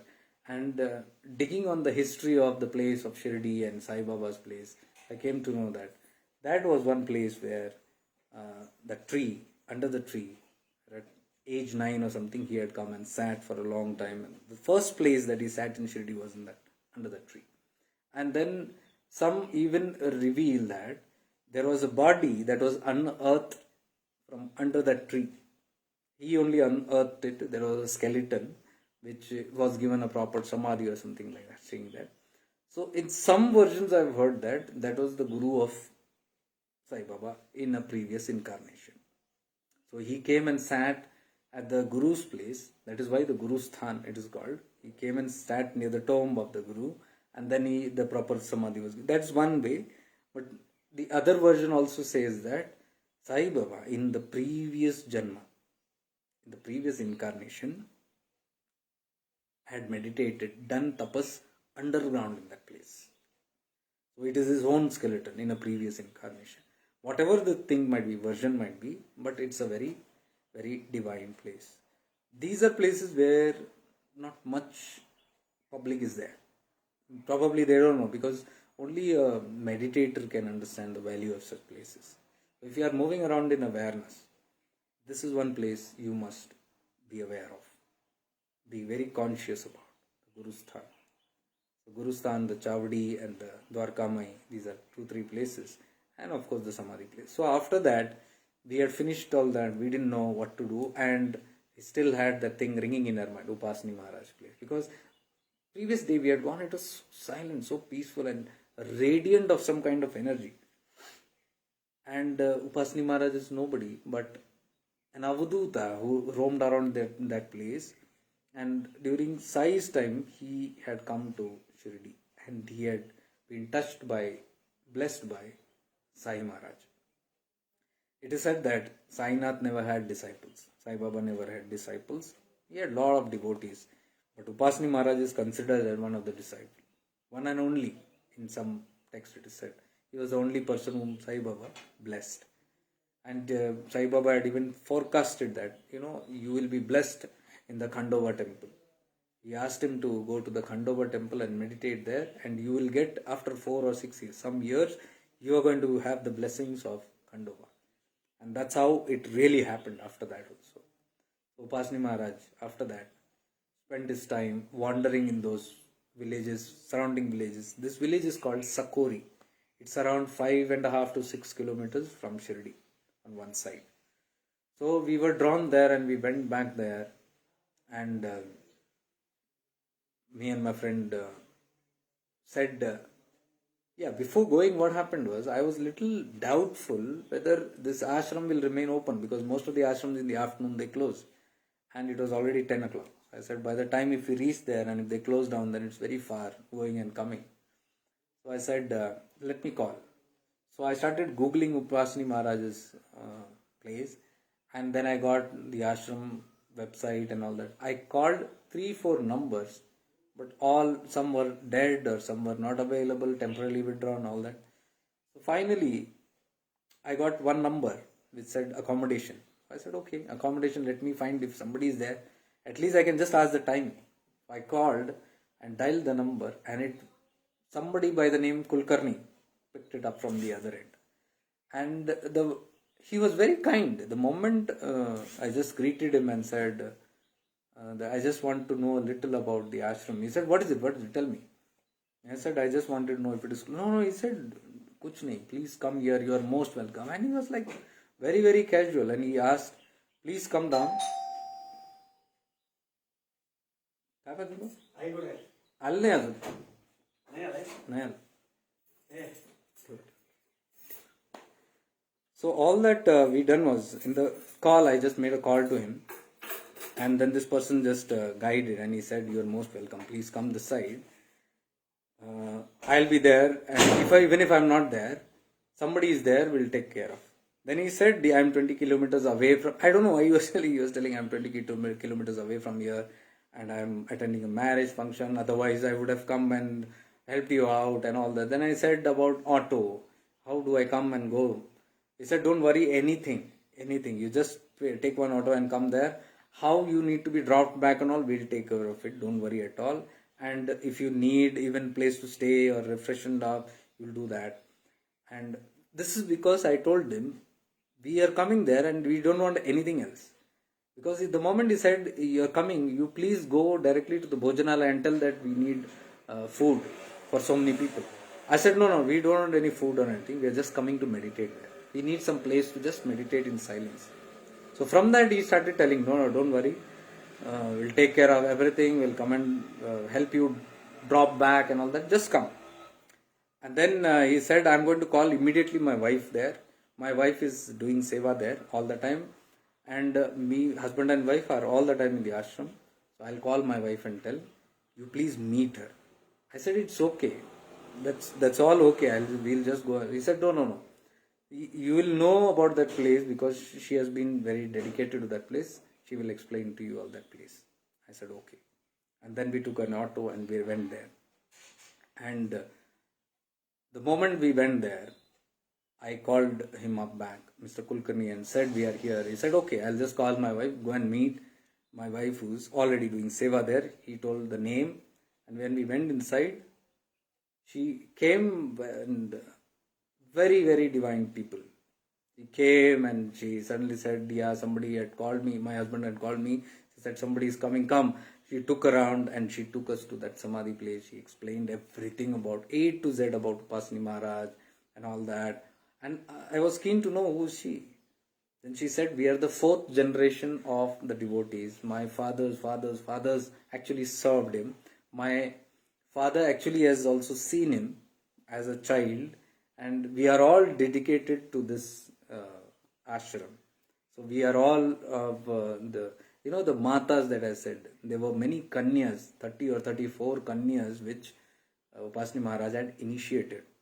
So she belongs to one of the lineage of one of the kanyas. So it's very close. They are very close. So she gave a full insight of that place. And when she took us to that samadhi, that fortunately the previous day I had come, it was all closed, and my desire to touch down everything was not there, but this time she was there, and she is one of the prominent person there. She allowed us to go inside and touch the samadhi and pray there and touch the seatings of Upasini Maharaj and the Shishya, Godavari Matas, and she even allowed us to meditate there. Previous day we were not allowed. I said, sit that side. So she said, you can sit here, no one will disturb you. You sit and meditate in front of the samadhi only. So me and my friend were there. We were meditating for around 2 hours. We were there in that place, and whomever we met there, very strange. It was like they were never like feeling like strangers, because I told you the previous day also we were in line. One person just said, "You're welcome here," and he just started explaining things, and he looked so familiar, as though we know each other. And this day, the second day we had come there, also these people were there who looked so familiar. And then my friend also was there at the samadhi with tears, and they were all saying, look, this person is in tears, that means there's some connection with Maharaj and all that. Probably you have come here before. And then as we were exiting that place also, there was a family who had come from Andhra Pradesh, and that gentleman came and talked as though we know each other. And then he said, we saw you guys were actually deeply in meditation and all that. Where do you come from? What is this? What is your connection? Why do people come here? He was asking. I said, these kind of connections are for lifetimes. It is not just one lifetime. there could have been a possible connection, which is why suddenly you get so much pulled and so emotional, and then you meet people who look so connected and never feel different. And that Sakori village is so peaceful that we were not feeling like leaving that place. The banyan trees, the calm village with little houses, small houses, and all the people there, villagers, so simple, so down to earth, no complication, no modern world intrusion, no Maya to be seen there. Everybody doing simple work, so humble, unity. One thing that I saw there, unity, all united, working like brothers and sisters, all the ashramites. They had so beautiful coordination. Nobody is trying to, say something and do something and having conflicting natures, all aligned with, all were only serving Upasini Maharaj there. So it was like any guest coming there are treated like gods, or they are treated like the visitors sent by Upasini Maharaj. That's their bhav. So they literally treat people that way. And then we were meditating, somebody pushed my friend, go and have food. So that is how we went to have food, and we were given beautiful food there as prasad. We said, kator mein de do nahi, pura hi kha lo. Then we had good rotis and all, which they make, the Maharashtrian style in their bhojanalaya. Very tript meal. And we washed the plate and kept, and then we were coming, then we met this gentleman from Hyderabad. He said, why do we come here? He was asking, because you guys I saw were in deep meditation, so I was like astounded. How can somebody sit for so long like this? And on the other side, no, we are already Dikshit. I told my Gurudev is Avadhoota Shivanandji. We are all the disciples from there only. That is how we know a little bit of meditation and all that. That's why. And he was more inquisitive about the path and how do I said, yeah, because we are coming here because of the connection. I asked him, how are you coming for the first time? And I was shocked when he said, I'm coming here from the 25th year. He and his wife were there. We talked for some time. Elderly couple. Said 25 years something has pulled us here. We don't know what. But we have been coming very, very consistently to this place. And I told him, probably it could be some connection from the past, like you and me are talking. It seems so familiar and so lovely. There's so much of love when we talk, love and respect for each other, honoring each other. Where does this come from? That nature of these things, like-minded people. So we had a good time, and the gentleman also went there. Then we went outside. Even the beggars were there. So simple and humble. All the ladies. Dhyana, yeah, Kaitar Dhyana, 2 rupees Dhyana, cha piyana.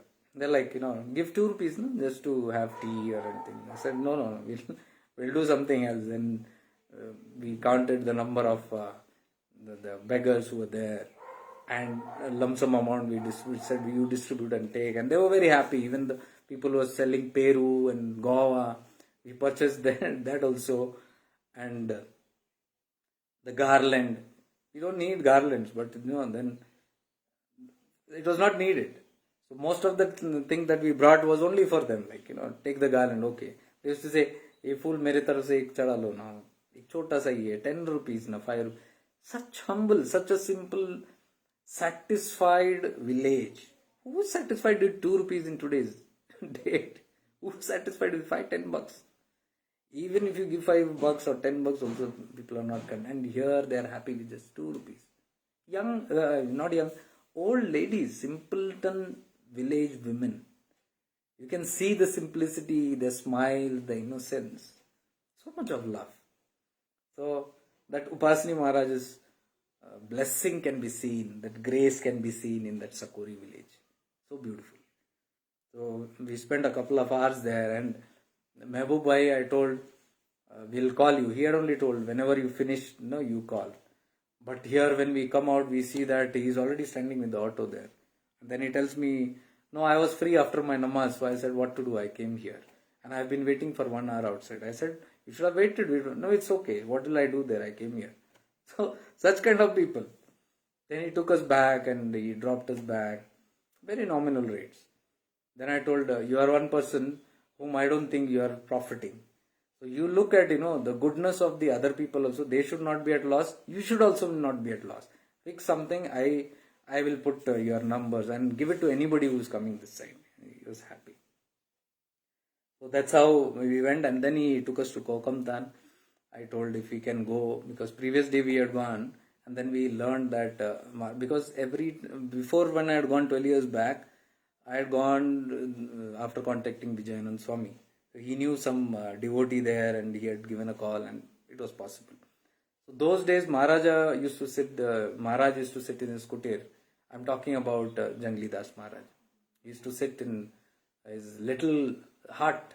He is a complete Vairagi, complete, very pure, blessed, an enlightened being, completely liberated, Jivan Mukta. And he lives in that state, but he's surrounded by a lot of activities, worldly activities also, because they run a lot of sanstha's, educational organizations, schools, all these kind of setups are there. So he's not directly involved, but his disciples are there who do all that, but he's aware of everything. And he's detached from it all.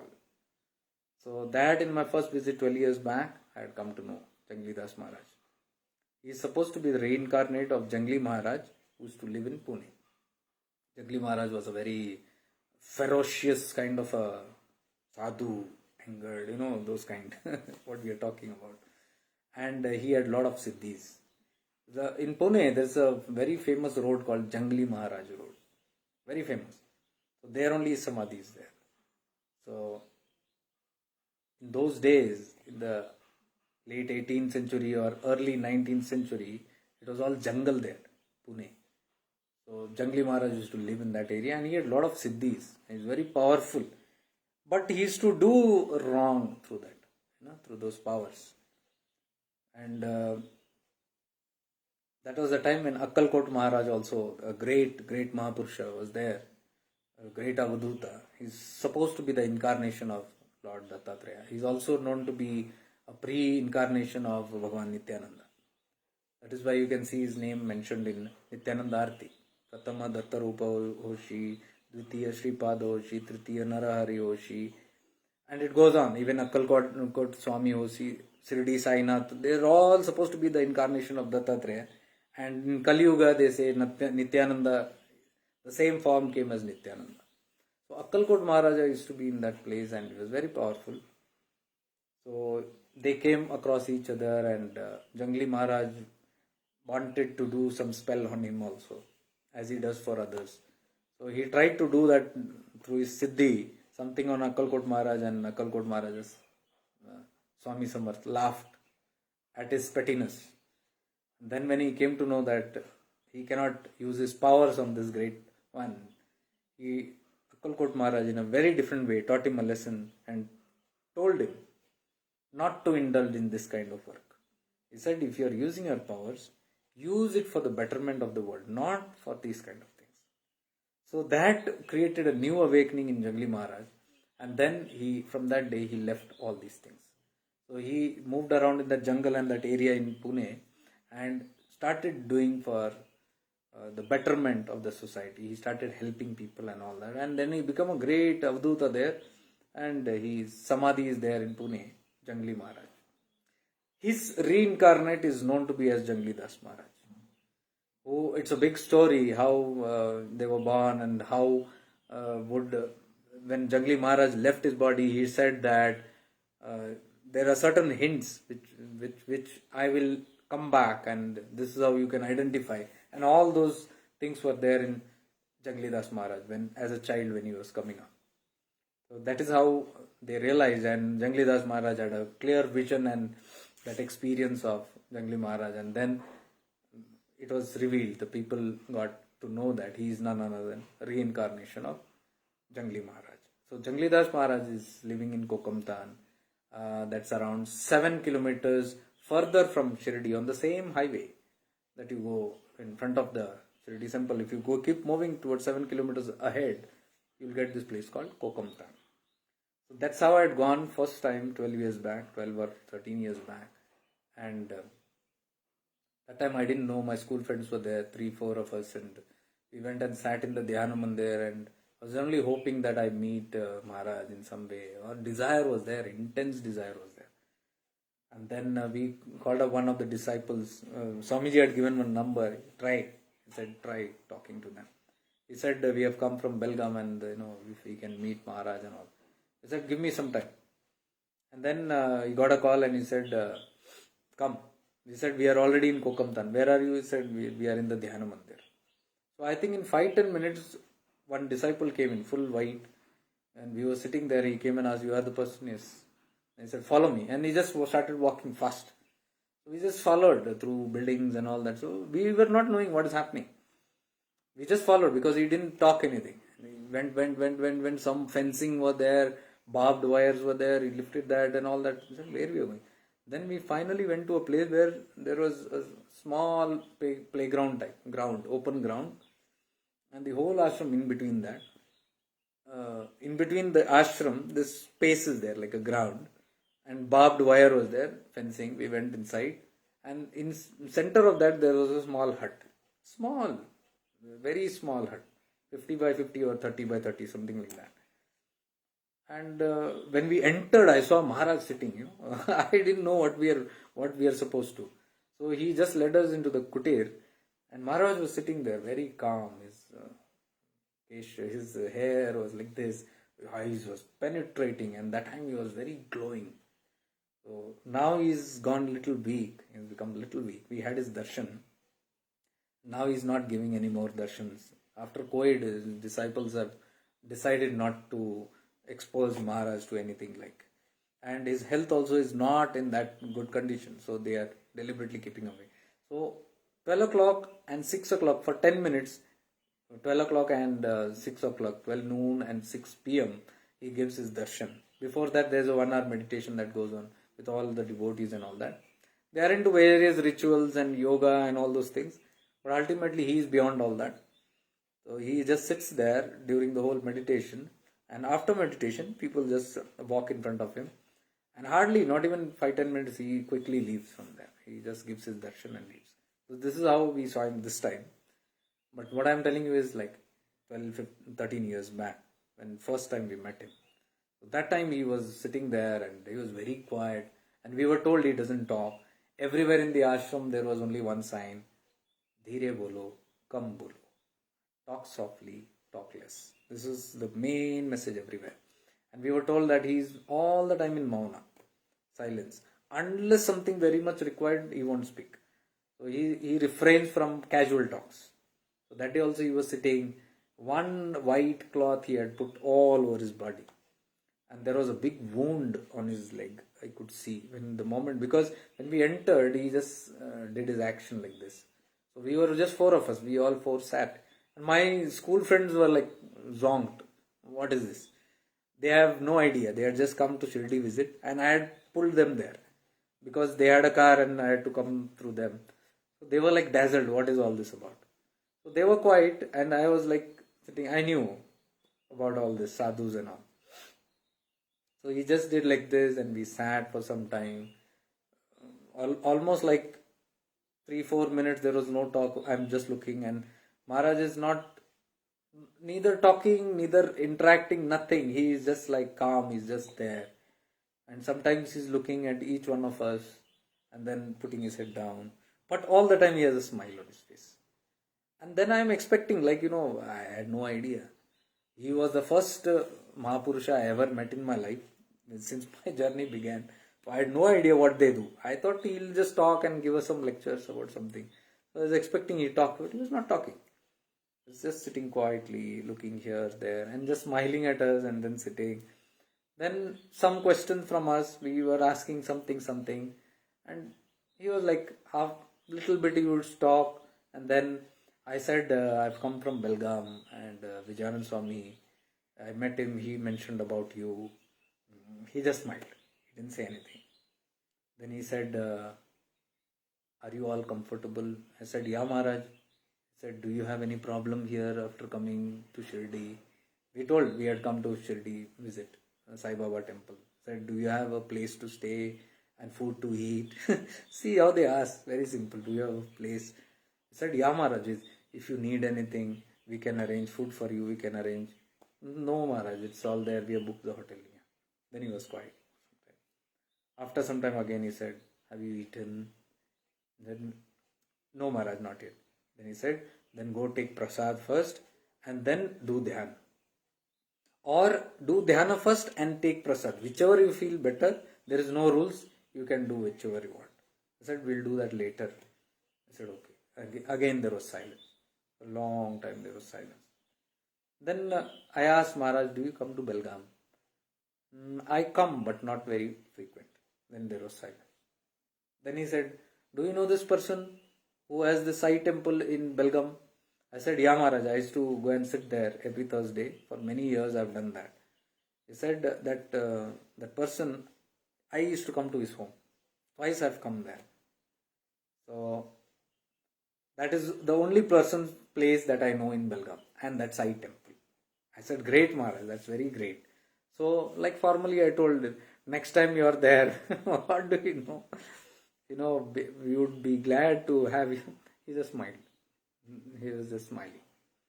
And then he was looking at every one of us again and again. And meanwhile, the disciples were getting restless because they are told only 5 minutes, and darshan, Maharaj, only 5 minutes. And here now 15-20 minutes have already passed. So the person from behind is trying to look at his watch and giving me a hint. It's time to get up. So, and then what happened? What Maharaj was talking, we had taken some sweets. So, not me, somebody else had brought him sweets. His bhakta only. So he had opened that sweet box, he himself opened, and then he told his disciple in Marathi, give all these people. So they were giving the sweets. And when he had taken the rubber band out, the rubber band was there in his hand. So he was like, while talking to us like a small child, he was looking at the rubber band like this, and he's talking to us, and then he's playing with it. And playing. He's talking to us, it got stuck. His hand got stuck in it. He only did something, and he was unable to remove it, And he's talking to us, he's struggling like this, like a child. And I didn't know what to do, even I am looking, I could see that his hand is stuck. And his disciple was standing there. He gently sat down on his knees, and he was slowly from Maharaj's hand, he was disentangling it. And Maharaj was like, he's just talking to us as though nothing has happened. And he is giving, okay, take it out. So like a child. But I could see he was not in that world. It was like he was unconscious there. He was talking to us, but he was not there. He was not like he was not present. He's just mumbling something. See, that indication that he is not even fully aware of how to remove it shows that he was not having full body consciousness. How to do that. Very spontaneous. And then he had a big wound on his leg. He was constantly looking at that wound. So I was like, oh my God, it looks so gruesome. And he was just constantly staring at that while talking. Because I had enough, some little knowledge that how they take on people's, they are in best of health. But sometimes they absorb these things and then they take it on their body and they burn it off. And whenever he was looking at that wound, I was only feeling that he's healing it. He was aware of it. And I could see that it was very painful. It could have been, but his face was fully glowing.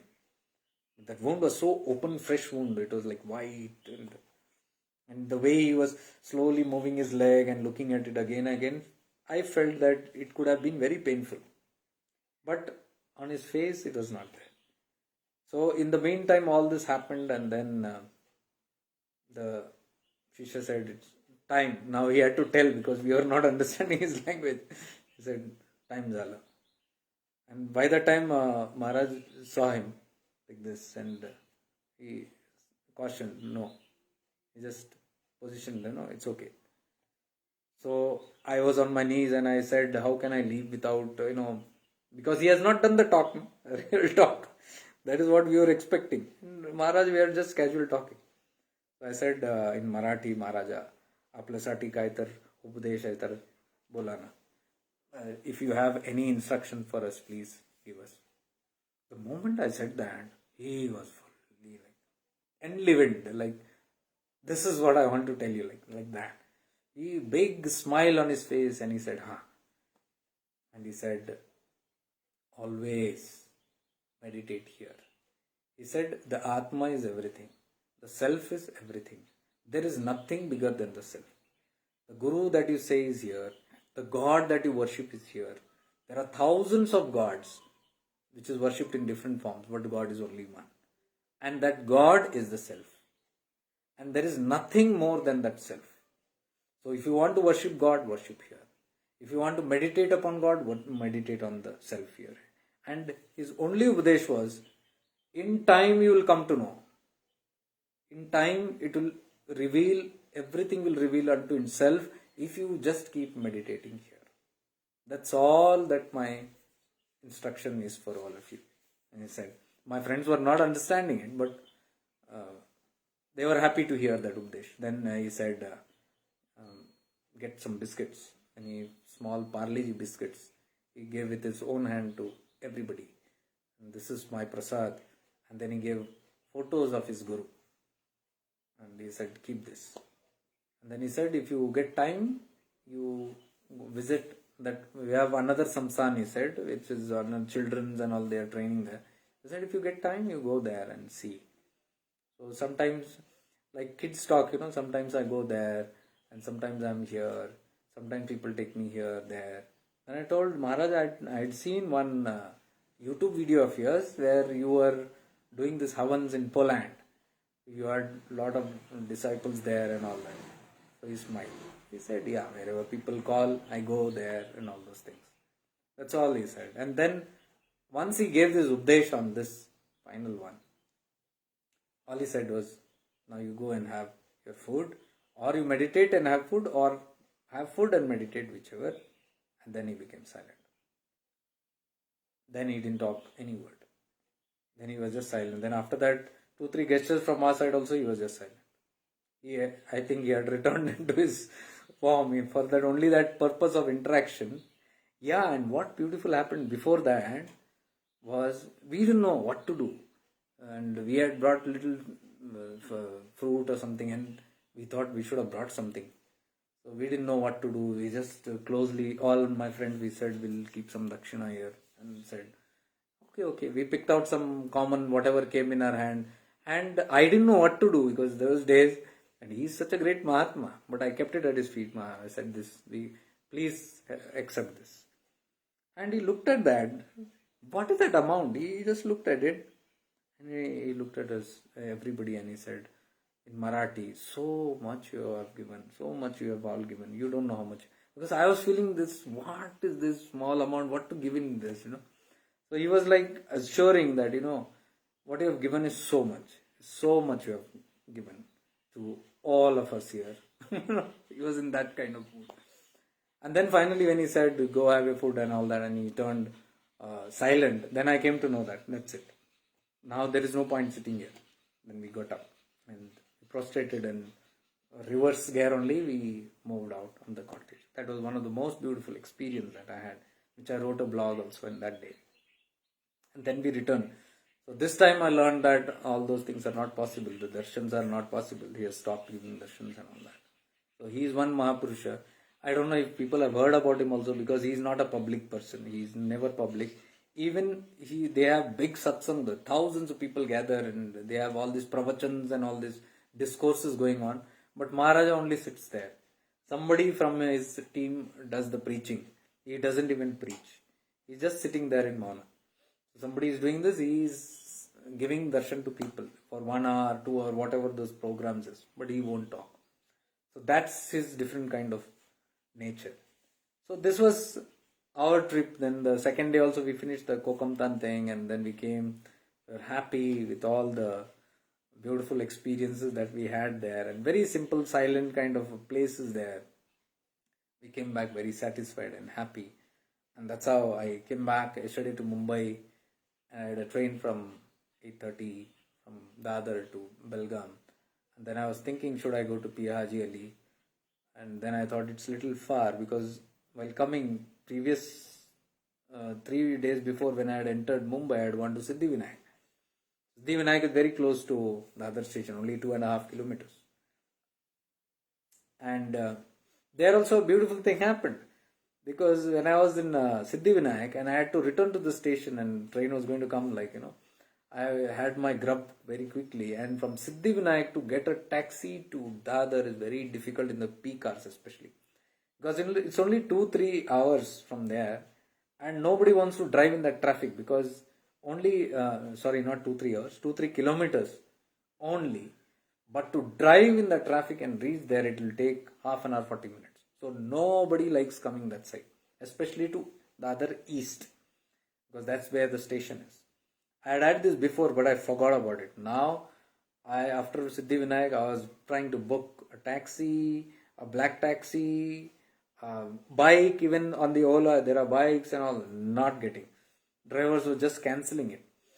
So I was like fed up. I said, now do I have to walk 3 kilometers from here? Because I had a bag to carry. I said, this is going to be tiresome if I walk down from Siddhivinayak. So I was just standing there wondering, now what? Deep thoughts. And then a black taxi guy came. He just stopped there and he reversed right in front of me and he stopped there. And all these taxi guys were just refusing. No, I'll not go. I thought, let me just ask this. Maybe he's waiting for someone. I asked, are you empty? He said, yes. I said, can you drop me to Dadar? He said, huh? Baitho. I couldn't believe it was so easily. And before sitting, I just now wanted to ask him the amount because they usually go like hundreds, 200, 300s even for that 2 kilometers because they know you don't get. So I know this guy is now going to cheat me or take a good amount. So I asked, kitna loge? He said, 40 rupiah. Before even asking what, I just sat inside first and he said, it's not the money. It was like, how can somebody even say 40 rupiah? It could have been even 50 bucks or 100 bucks or whatever. But he said only one thing, आपको waste में छोड़ूंगा, east में अगर आप जाओगे ना बहुत traffic है सर, तो आप बैठ जाइए, मैं आपको वेस्ट छोड़ूंगा, आप सिर्फ पुल पार करके जाइए, 2 मिनट लगेगा आपको पुल पार करने में, वहां से मत जाइएगा. I said okay, drop me somewhere. And poor guy, he dropped me, and literally, and there also when he was not accepting any other calls. He just dropped and vanished off from there. Vanish means not in thin air. He just drove off from there. Whatever amount I gave him, he just took it. Not a second look. Timely assistance at that time. And I couldn't believe. Everybody was cancelling and this guy comes and stops right in front of me. So that was one beautiful experience, Siddhivinayak. And then yesterday I was in Karunakara Swami's place. So I said, Piyaji Ali is little far. And that I had baggage. Because then when you have to walk through that small island, you have got a lot of walking to do. I didn't want it to be so heavy. So I couldn't find a locker. So I thought, what to... And suddenly, when I was just opening the map, I saw Nityananda ashram. I said, this is very close, Sion. Sion is where most of the shivirs of Gurudev happened. So it's just opposite to that. So I went there yesterday. I said, it's a quick place. Let me go fast and come. So hardly 20 minutes. I reached there, Karunakara Swami's place, and there Mataji was there, who took care of Karunakara Baba, and she allowed me to take the photographs and videos. She recognized me and she said, it's okay, you take. I made a live there about that Samadhi place. So that was one place. This is in labor camp, Matunga. Place called Matunga in labor camp. Near Sion only, where Karunakara Baba used to sit in the slums and do a lot of leelas. So that was those first years of my entry into mystics. So that was the first mystic that I had a live experience of many, many miraculous kind of things which I had never known. I had only heard, but the Karunakara Swami was the first person in whose vicinity I sat and I saw him doing various kind of miracles, talking people's minds. Even what was in my mind, he could say. And but he will not directly address most of the time.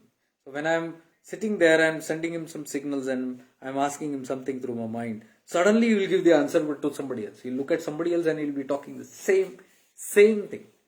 That is how he does. He used to convey. But for some people, he used to directly blast on the face. Come here. Blast. Directly give a dose of what's happening. I don't know. They have the best reasons of why they do all that. And every time anybody comes, he used to be sometimes be in very much silence.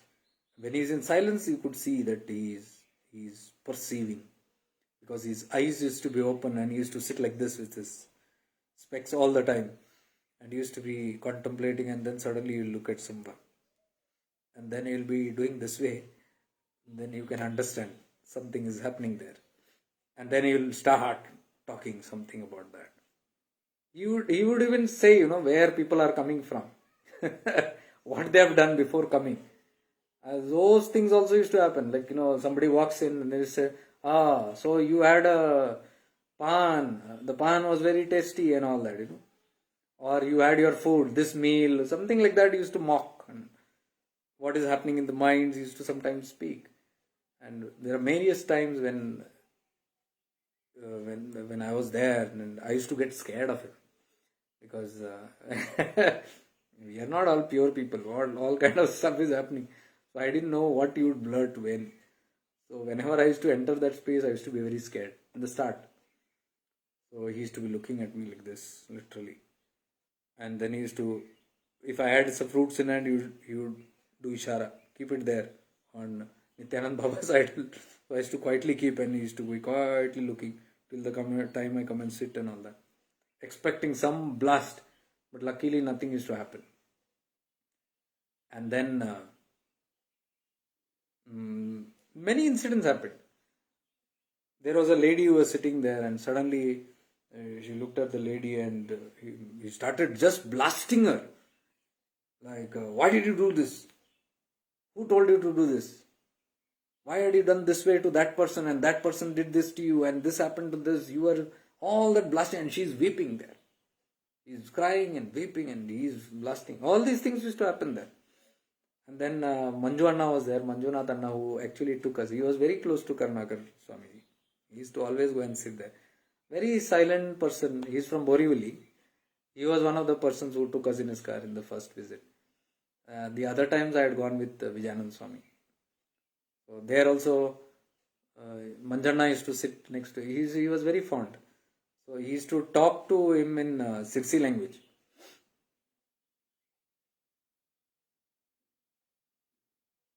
I don't know what was that exact language, but he used to ask him, sit here, next to me. And Manjana used to sit there, and next to him I was sitting. And then I told Manjana, I'm this camera guy, always. Some nonsense, I keep doing it. So I told him, why don't you just take something, record at least something. So Manjana was, yes. And he put his hand in the pocket.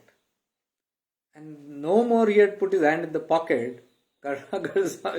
No recording. He told him immediately, no recording anything. And he was talking somewhere. Suddenly in between he said, no recording. And he had not even taken out his mobile. He had just put his hand in the pocket. So we laughed and we kept quiet. So all these things happened. And there was... there are things like, we are sitting there and somebody had desires, so they were not getting. So you talk in indirect language. मीठा बहुत पसंद है इसको. In some last desire, something like that. मीठा बहुत पसंद है इसको, लेकिन मिलता नहीं है बेचारे को. So all indirect kind of talks used to happen, and जिसको समझना था वो समझ जाते थे. Some people direct bombarding, some people know this. Some people foul, filthy words. I used to use a lot of bad words. So that is the people used to get scared and they say, what kind of a Mahatma is this when they're talking dirty and such dirty words and all that. So many used to get offended. But as I told you, if you are gunatit, if you are beyond the gunas, whatever you do becomes a leela. There is no karma involved in it. So he was in that kind of a state. And at one time, every time he used to give us bananas whenever we were leaving, and he used to instruct when to leave. Nobody left without his permission. Whoever came there, he only used to tell go. Sometimes 15 minutes he used to say go. Sometimes even 1 hour, 2 hours, he used to sit there and he used to not leave. Even if somebody wanted to leave, he used to not leave. Until he says, niklo. Then the whole group, very different groups used to come. Then we used to get up, and one day he gifted everybody towels, the same towels that he used to wear, like Kerala towels are the simple cotton white towels. So he used to give, and I remember one towel he put it around my neck also when I went to touch his feet. Put it around. That towel is still I preserved. Karunakara Swami's gift. So he was that way, and many other things which I can't even talk about because he used to reveal so many things about so many people in our group and all that. So I don't want. One incident that happened, which I had mentioned before also, was we had gone to Ganeshpuri. This time we were gone with Vijayanand Swami. So we were in a small van, ashram van, Nityananda ashram van, and we had gone there to Ganeshpuri. And the plan was to finish the early morning aarti in the morning, 6 o'clock aarti, go and bath in the kund, then finish the aarti, and then leave immediately to Karunakara Swami. That was some plan, and then we had some other programs. So we had reached Ganeshpuri previous night, and we halted, right, and we were about to get up early in the morning, like 4:30, and have our bath and all that, big team. So there was one driver, Swamiji's very close friend, an old person, elderly person. He was very frequent to Karunakara Swami and all these places. So he was like, okay, not a very spiritual person, not very bhakta or something, but okay, he used to come. He used to enjoy the company of Swamiji. So he had driven all the way from here to there, and we all were tired. So in the morning, we woke him up also. Chalo, kund mein naane. He said, nahi. Mujhe sar dard hai. I am having very bad headache. I cannot come. You guys go. I'll take little more rest. I have to drive back. Blah, blah, blah, blah. He did. So we did all our kunda. We went in the kunda, had our bath and all that. And then hot water springs. And then we had our darshan and we had the aarti. We finished that and we met at the breakfast table at around 8 o'clock or something after everything. So when we went into the hotel, this guy was already sitting there. He had not come to the temple, he had not come to the kunda, but directly from the room he freshened up and he came to the hotel. So he was a good eater. He loved eating all kind of foods. So timely he was there and we laughed, look at him, he's come here and all that. So I asked him, how is your headache and all? He said, now it's reduced a bit, it's okay now. Now I can be little fresh, I can drive and all. I said, okay, fine. So you all had your bath and all? He asked. I said, we did all that. Then Swamiji said, Vijayanand Swami said, come on, let's quickly have and go to darshan of Karunakara Swami. So we went there. And we reached Karunakara Swami's place and we parked the car outside. There were 2 cars. We parked and we went inside. Karunakara Swami was sitting down there. We went and sat. So this time again Manjana and we were all there, sitting very close to Karunakara Swami. And this person who did not come to have a bath and all that in the morning, that person who drove us, he also used to come there to Karunakara. So he went and sat in the behind. He was scared of Karunakara Swami. He deliberately went and sat behind. So suddenly after around 15-20 minutes, Karunakara Swami was addressing everybody sitting there, and suddenly he was sitting like this. He looked like this here and there. And finally he looked like this and he said, hey, idhar. He gave some bad words which I don't want to say. He directly gave a bad word and he said, you come hither. It was this person. So this guy came mumbling. I could hear him mumble. And there was place next to me only. He came and sat there and he was mumbling in Marathi. How much ever I tried to escape him, he will catch me only. I was trying to sit there behind. He got me and he came and sat there. And Karunakara Swami was looking at him straight like this. Next to me only he was sitting. Very angry, red shot eyes. And then very angrily asked him, again giving a bad word to him. So you dash dash dash, he said, तुझे कुंड में बास आता है तुझे, कुंड का पानी बदबू आता है तुझे. See, in the sulfur springs which is there in the kunda, there is a strange kind of smell that comes. It sounds like a dirty, it smells like dirty, but it's not. It's a smell of sulfur. Okay, sulfur smells that way. So it's not a very pleasant kind of smell. So sometimes we might imagine what is this. But all sulfur springs are that way. So he was firing him literally and he was telling, so you feel that kunda is a dirty pool to have a bath? Are you so pure that you are thinking that that is a dirty pool and you did not have your bath? See this. He came to know that he has not entered the pool there. But we did not know what is the reason. He told us it was headache. But Karunakara Swami directly told this guy was feeling disgusted to go into that pool because he called that dirty. That he feels that water is dirty. He said that Amrit you call as dirty? Because that is a pool where Bhagavan Nityananda used to send people to have bath before darshan. And he fired him left and right. And then it was revealed to us, including Swamiji, and we were all laughing there. So later on, Swamiji asked him, "Oh, so this was your reason, your headache?" And this guy was laughing. I didn't want to, tell that. I just told a lie that I have a headache. I didn't want to come there. What to do? He caught me. So this was the real kind of things that happened there. So a lot of things used to happen, and he used to guide even Swami Vijayananda about this ashram. A lot of things he used to tell. Plus, minus, everything he used to tell. Whoever came to him, even they ask him or don't ask him, he used to give advice straight. So it is like if you are not ready for it, one should not go. It's like that. And I have had very mystical experiences with Karunakara Swami. I've always felt his kind of presence. Even when I was there in Nityananda Ashram here, I had made a small video. Those days it was a big hype, but it is a very natural thing that we were meditating, and then there was a cobra sitting right in front of me. After I had done 1 hour of sadhana, the cobra was sitting right in front of me. And all this 1 hour, there were birds chirping all the time. And in my dhyan, I was like, these birds are disturbing so much. Why are they crying so much? I wanted to open my eyes, but some part of me said that no, don't say anything. So I was like, not wanting to open my eyes also. But after 1 hour, when I opened my eyes, I saw a small cobra, not very big, sitting like this, right in front of me. And the birds were shouting at that. So meanwhile, there were some other sadhaks from Goa who saw, and they ran, told Swamiji. Swamiji came and said that nobody touch it, let it be like that. And after some time, we were just watching it. I jumped. I was very scared when I saw that. So close. I jumped and I took a little bit of shoot about it.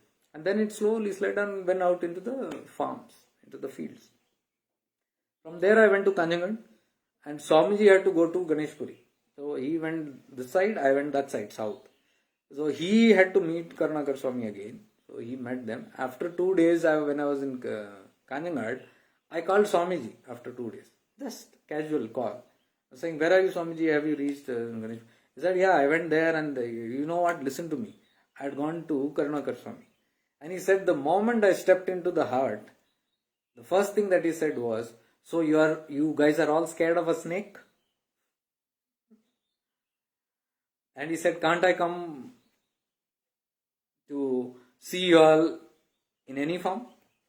And then blah, blah, blah, a lot of other things went. He told Swamiji, and I was like jitters. I couldn't believe this. This also can happen. So these kind of many experiences, and there is Swamiji, Vijayananda Swami has written the book called Jnana Sindhu on Karunakara Swami, which in yesterday's live I was showing, it is kept there. So all these kind of miraculous experiences of all the devotees, they have put there in that book, in which I had also shared this kind of an experience.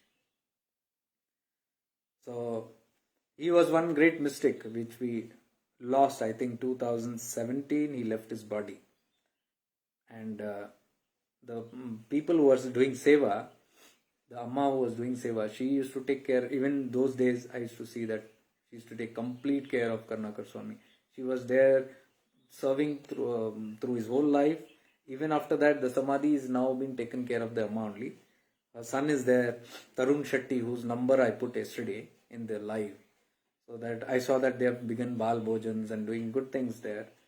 And yes, if anybody wants to do seva or anything, or even Bal Bhojan there, you can send amount there. I don't know what is their process. I just took his number and told I'll just share it, including the address and any other details that you want about Karunakara Swami. That person is the right person, Tarun Shetty. Yesterday's live I had put it there. So this is another giant mystic of Karunakara Swami. That was a beautiful visit in those days when we used to go there. There was one more visit which I have not, never shared about. Which one day I think I'll put in the photo. I forgot the name of that great yogi. How can I forget this? It's been so long. It was in an island called Arnal Fort. Arnal Killa, there's a fort somewhere that side only, in the extreme part of Mumbai. It's an island, it's a tapu. So you got to go through the fisherman boat to that island. So somehow mysteriously we were led in those days. We had come to Karunakara Swami, and then the whole team, we decided to go there. And 5-6 of us were there. We went to that Arnal cave. And this Swamiji was there. He used to live in that dilapidated fort. It's all ruined. Nobody there and hardly anybody staying there. So in one corner of a tuta puta, that killa, the Swamiji was staying. I forgot his name. Huge, long Swami. I used to listen to the radio. And he had direct experience with Karunakara Swami, and he had direct experience with even Nityanand Baba. As a child, he used to go and go to Ganeshpuri, and he was a great officer in Mumbai. In Juhu, he was some government officer. I don't remember, electricity or something. And then suddenly he had these realizations, and then he quit everything, his job, everything, and he came this side, and he used to live in the Arnal Killa, that fort. And somehow we were led to that place, somehow. And we had to take a machwara, a fisherman boat, went there, and Swamiji was lying there, huge person, long, steady person, lying on the cot. And then we got a good time to spend there. Almost 2 hours we were there with him. And I don't know how this could happen, but those days he had this book of lot of poetries that he had written on Nityanand Bhagwan. He literally came and gave it to me. He said, ये छापना था, इसका गाना बनाना था, मैं नहीं बना पाया, I have not this, मैं इसको बहुत लिखा हूँ. And he gave me the entire set of the poetry that he had written, the songs that he had written for Nityanand Baba. And he even told his experiences, very mystical experiences, that as a child he used to go and stand in Ganeshpuri, and standing in that Vaikunt Nivas, where Baba used to live. The door is closed and he is waiting, the Baba will come and waiting, and suddenly the door is to open and Nityanand Bhagwan is standing there and giving sweets. He used to give the sweets and close the door and go inside. So all these experiences he used to tell. And then some mystical experiences. Then once he was admitted in the hospital and he was in the ICU, and he didn't want to be alive. He didn't want to be bound by anything. So he was just sick, and he was fallen on this, and he wanted to jump out of the window. This Swamiji, I forgot his name. I'll just confirm it once with Vijayanand Swami, and I have his photographs also, which for some reason I have never disclosed it. And he used to lie on the bed next to in the ICU, and there was an empty bed besides him. This is what he told me. So he was lying there in his bed and completely with drips and all put there and all that, and very sick, almost like dead. And then doctors had given up hope, and he had given up hope. So Swamiji told, I just wanted to finish, and I wanted to even jump out of, I told, if you don't allow me to go, the doctors, he said, I'll jump out of that window. I am that way. And the doctors were so scared they sealed the windows. He might do something like that. He was being treated, and one night while he was lying there, suddenly he looked at the empty bed next to him and he sees Nityananda lying. And Nityananda is having all the drips. So he is like, maybe he's in that escalated state. He asks him, who are you? He says, I'm Nityananda. He says, that I can realize you are, but what are you doing here? He said, I'm sick, So they have put me drips and all that. So I'm here for treatment. And he said that night he was cured. Next morning he was cured. So he took off everything and he left from that place, and he was in Arnal cave living in that isolation. And then he had a sevak who was making food for him and all that. That sevak went inside and was helping us make some tea. He made some tea because Maharaj ordered, give them tea. So as prasad he made some tea and gave it back. And then when the cups were finished, when we were done with it, so we had to go, and I had to go inside because I thought it's not good that the sevak pick up cups. I picked the cups and I went inside and insisted to the sevak that I'll wash it. So I was actually washing inside that small cave enclosure, very small place where their kitchen was there.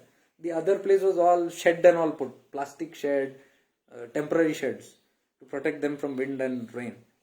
So in that place, when I went to that kitchen, there was a very small chula like place and where they had made tea and all. So I thanked him and I was washing. I saw my Gurudev's photo also. There were many Gurus' photo. I saw my Gurudev's photo, Shivananda. So when I looked at it, I said, "This is my Guru." I told the Sevak, Maharaj's Sevak. I said, "It's my." He said, "Yeah, ये स्वामी यहाँ आए थे बहुत साल पहले." बोला यहाँ आए थे, हाँ आए थे एक बार मछुआरे का एक बोट उन्होंने हायर किया, रेंट किया और वो वहां से आए थे, उनके साथ भी कुछ लोग थे, यहाँ आए थे, यहाँ आके काफी देर बिता के गए। उसके बाद हमने ये सुना कि वो मछुआरों की बोट में इतनी मछली मिली, so much of fish was caught by the fisherman's boat, in which that boat was hired by my Gurudev for a day or something. And that day the fisherman would say that, we have never had this kind of a catch. So he told me about this thing. So this was unknown to me at that time. So I have seen there is not a place where my Gurudev also has not gone. So I knew that this Mahapurusha, the darshan even my Gurudev had. So then we were talking to this Mahatma, great and very humble, very humble. Then he told me, nowadays, I am feeling this kind of sick and all. People tell me I am sick. I don't think I am sick. And then they forcefully took my blood test and this, they did some scan and this. And he told me, shall I show you that? Then I thought, who am I to tell now about it? I said, हाँ महाराज आपके पास है, रुको दिखाता हूँ. Then he went inside. He picked out his reports and he showed. ये आपको समझ में आता है क्या तेरा? देखो, ये बोलते हैं मैं बीमार हूँ, मुझे नहीं लगता मैं बीमार हूँ. Read this. And he gave me the reports. And then I was looking at because I have this knowledge and wisdom of medical transcription. So I had a very good understanding of the diagnosis and the impressions and all made in this. I could read medical terminology. So I read everything and everything was under the normal, including the impression of the doctors were very normal with that. So I said the impression is very clear. The diagnosis and the impression is all clear. You have nothing. That is what I told these guys. I have nothing. This one. Then he told his sevak, I told you I have nothing. You guys simply, See, he told he's nothing. I said, sure, Maharaj, no, nothing. Then when he was discussing that reports, when I was looking at the report, somebody had clicked a photo. I think Rahul Bhai. Those two photographs I have. So Maharaj is looking at the report, and even I am looking at those two beautiful, cute photos. I just kept it. I'll probably post it today or tomorrow. I just remembered about that Mahatma. And finally, he gave us tea and all. He talked for a long time about all the leelas of Bhagwan, his own stories and all that. And then, I think his name was Parmananda. How could I forget it? And then suddenly he was talking. He said, "Jao, ab samay ho gaya, jao, jao. Agar aap nahi jaoge to atak jaoge." He said, "Go, leave right now," because only 2 times the fisherman boat used to come from that side to that side. And only fishermen used to move in that. Nobody else, because there's no other business there in that Arnal cave. Or some maybe curious travelers or some ancient ruin explorers. So he said, go, immediately go. That boat, you cannot miss that. Because if we miss that boat, then we have to halt there and we have nothing. Whole night. Then the next day only the next boat. Because the tides were high that day. That was another miracle. Because somebody was coordinating with the coastal guys and telling we want to come there. Please arrange for a boat. We got to go there. That fisherman boat. They said no, all the boats are cancelled now. The fisherman is not using any boat because tides are very high. So in the car only, this person was telling us, Shambai aap ho yahan pe? Good. Shambai also was with us that day. So in the car only, while we were going towards that place, they told no, high tides and today not possible. So we were saying, oh, Datteriki. We have come till here, we can miss this offer. But strangely, since morning the tides were high, and 2 hours they were continuously calling, the person from here was calling and finding out, they were saying, no, the tides have not come down. They said, anyhow, we have reached till here, let's see, we might have to wait for some time. You won't believe the time we reached at the coastal area and we were parking our car, we lifted our pants up and trousers up and we were trying to go and sit there and wait for the coastal. That man came and told the tide has gone down. So we are taking out the boat now. Come immediately who wants to go. And at that time only the tide went down when we had reached there. And we were able to cross the other side. And that is how we met the Mahatma there. And for 2 hours or something we were there. Then he cautioned us, go now. 3:30 or something the return boat was there. And you won't believe, after that we spoke all those things and all, and we came to the shore. Exactly we came and the boat was just coming and touching us. That moment. Exactly that moment he had asked us to go. And then the boat left from there. We came on the other side. Wonderful travel. That was also. So he was another Mahapurusha who was linked with Nityanand Bhagwan. I just remembered him. So I said, is that Yogesh Maharaj? Rahulji, I don't remember his name. Something. Arnal Cape, he is. Rupam Kakar, please share the number of Tarun Shetty once more. Rupamji, just go to my yesterday's live that I did on Jake Light, my Jake Light profile. You will find the number there. Just yesterday, from Karunakara Swami Samadhi, Jake Light profile. You will find it there. I put it in the post.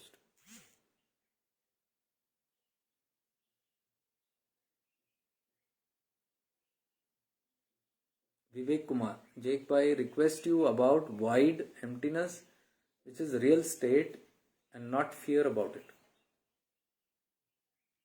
Vandana Khanna, Namah Shivaya, always look forward to listen to you and register and connect.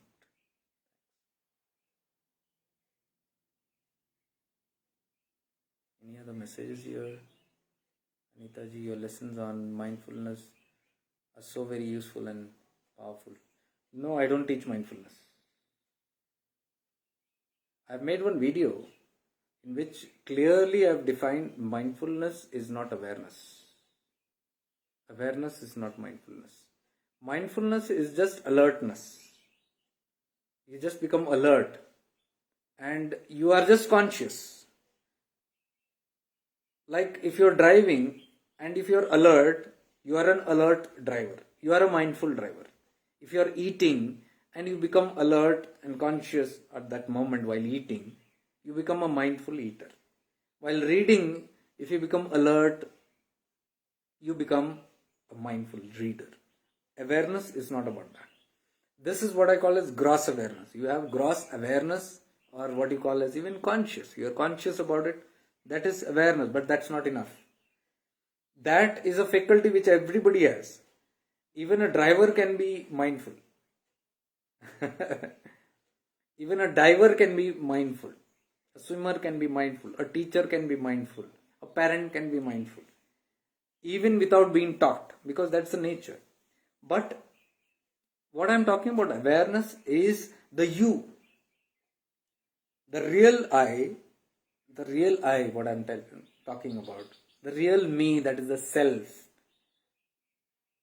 Which is the witness, the Sakshi Swarupa. It doesn't do anything, it's not the doer. It is the self, the quality of that soul. Now, when I say the soul, what does the soul do? There I can tell the soul's work is only to be aware. The quality, if you ask what is the quality of God quality, if you ask, God is aware. God is just aware of everything. You, the self, an ansh of God. The self also is a spark of God Tattva only. The Param Tattva, you are that. That is why it is said Paramatman and Atman, not different. You are the Atman, and Chidakasha Gita very beautifully explains how Atman is nothing but Paramatman. So if God is awareness, you the Atman, if Paramatman is awareness, you the Atman also is awareness. It is the quality of that being. You are just aware of everything. So, Becoming aware is another thing. It includes your mind. Through your mind, when you become aware of something, that is called mindfulness. You use your mind to become aware of it. Like I'm eating. I use my mind. Oh, I become aware. I'm doing a skill. I'm doing a sketch or drawing. So I use my mind to become conscious of it. Mindful painting. Mindful poetry. Now I'm talking. Now I become aware with my mind. My mind is now focused on what I am talking. I become a mindful speaker. It involves the mind. Awareness is beyond the mind, which I've explained many times. When you are in a state of awareness, there is no mind to even think. There is no someone who is alert, who is watching. Even the witnesser goes off. There is nobody who is watching, who is judging, who is even thinking. Because the mindful reader or the mindful eater can think. It is mindful and it can think, oh, now I'm chewing, now this is sweet. Now this is sour. No, now I'll not eat sour. Let me stop eating sour. Let me eat little sweet. The mindful eating. So there is a decision maker. Decision maker means the mind is still involved. Awareness has no decision maker. Awareness is simply aware of whatever is happening to it. Whatever is doing, I am not saying. Whatever I am doing, that is the doer. Whatever I am doing means whatever I am eating, whatever I am speaking, whatever I do, I become a mindful doer. But the moment I transcend beyond the mind, when I shift into that awareness, shifting into awareness is shifting from the mind to your soulfulness. So when you move into that space of the soul, you merge with the quality of the soul. What is the quality of the soul? It is aware. It's simply aware. It does not judge. It has no opinions. It will not say, oh, this is sour. Oh, I am having a beautiful experience, a divine experience. No, that is mindful experiencer. That is a mindful seeker who is sitting there and very mindful of what is happening in my body. But the person who is aware is just aware that something is happening, but no opinion about it. See, that is one step after this. So that is what I am trying to say. You cannot have a glimpse of even that, what I am trying to say there, until you practice gross awareness. And this gross awareness begins with all this mindful stuff. You become aware first of your body. When I say you become aware of your thumb, of your feet, of your hand, that is all mindfulness related. That still mind is there. I am giving instruction to the mind. Tell your mind, use your mind to become aware of something. So you say, yeah. So in the mindfulness, I'm telling, are you aware of the knee? What is happening in your knee? The movement that is happening in your knee, the circulation, the sensitivity that is happening in your knee. You say, yes, I can sense. Who is this one who is saying yes? The mind is involved there. There is a doer there who's channeling that energy, who's deciding what's happening there. You're getting that? Those are the first steps. But when you master that, then when you just become aware, you are an aware being, where there is no doership. From doing, you shift into being. You are just being yourself. Being what you are. What is the soul being itself? It's just simply aware. That is why you go to any states. Like I was talking about Jangli Das Maharaj. He was aware, simply aware. How is Karunakara Swami knowing what is happening? He is aware. He is simply aware of what is happening everywhere. Like I told you, there was a Maharaja there in the Himalayas. We were sitting on Ganga Tat. And he was talking to us about awareness. The quality of awareness. He said, करने से सावधान,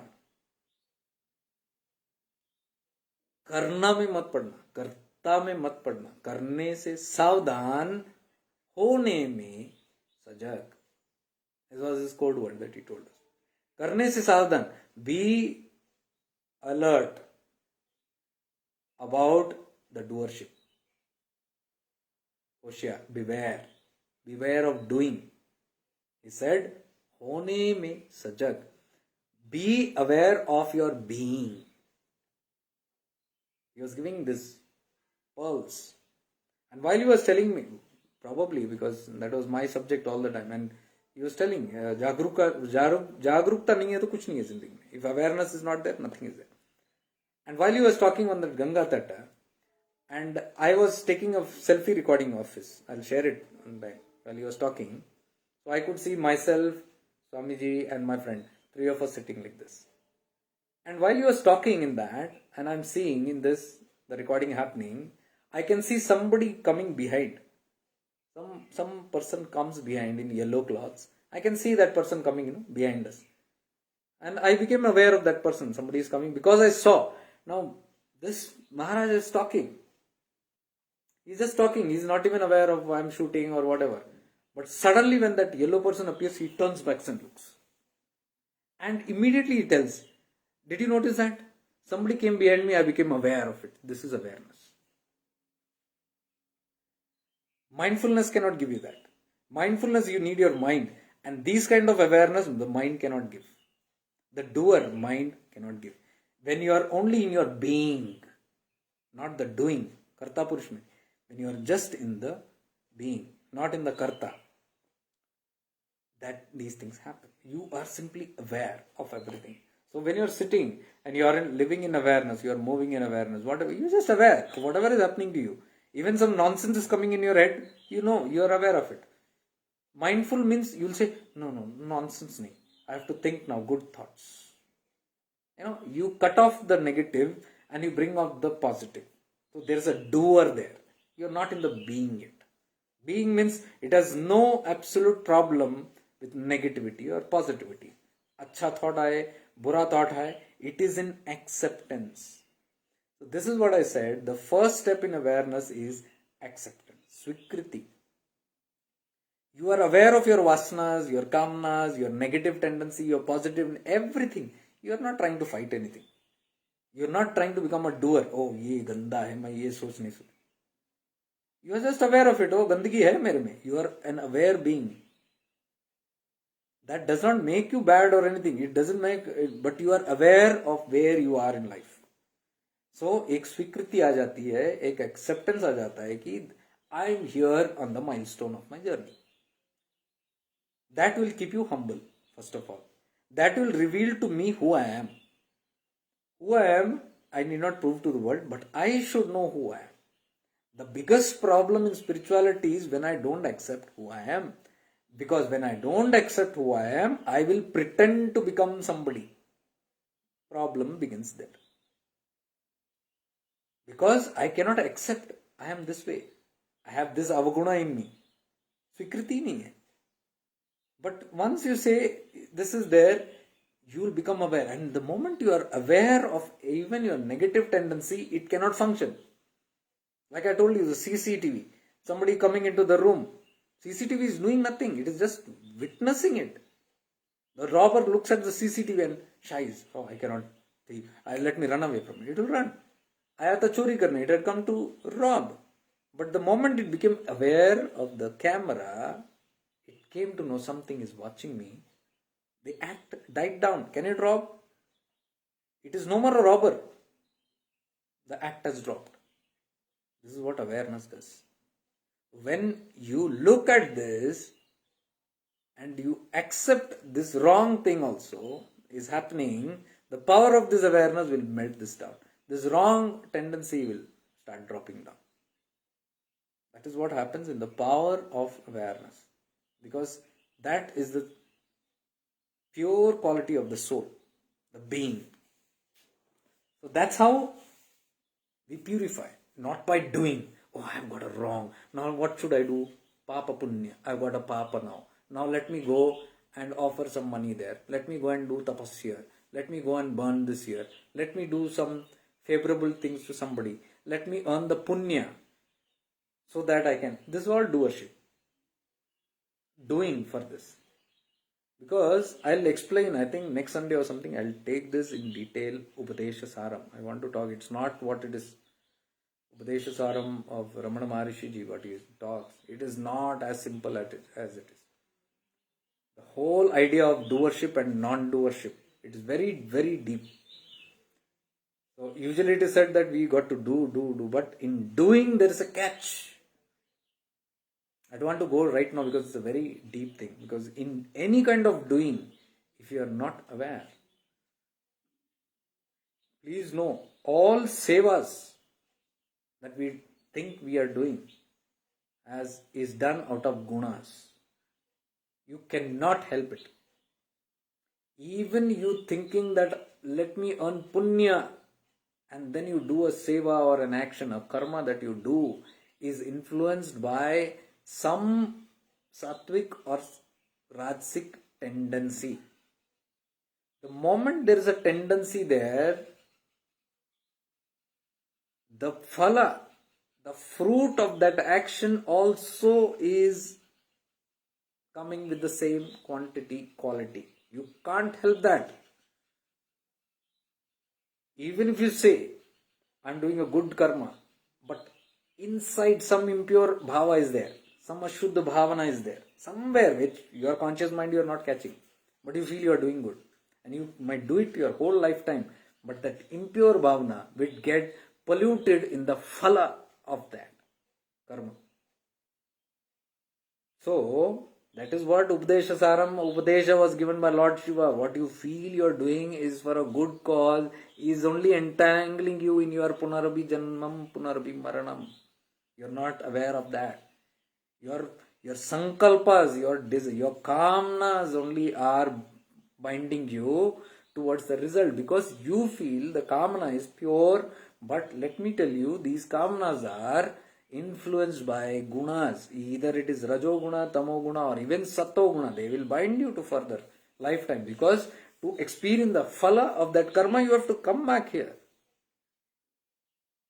So in deep terms, that is also a catch. And whom is Lord Shiva addressing this? To the rishis.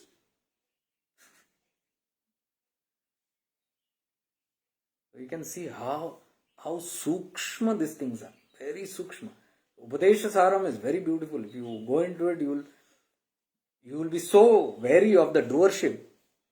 And we think that, we are doing it out of good. It is all good in the beginning stages. But as you keep on doing this karma again and again, and as you keep on enhancing your chitta, your consciousness starts expanding. That consciousness only will show you the catches of this. So that will come at a certain stage. It's not that all this has to be given up. No. It is good. But as you build up, as you keep doing certain things, at a certain stage you will come to know that. And this was given by Lord Krishna to even Arjuna. The doership, he was always cautioning him against doership. And all the catches he has explained in Bhagavad Gita. He has explained to Karna what happens. Why are you stuck in this world? Why is this dilemma that you are in? Why is this mental trauma and stress that you are facing right now? Why is this fear lurking in you? He explains that very beautifully. It is because of that uddesha, that karma which you are doing is not in the right non-doership mode. It is still in the doership mode.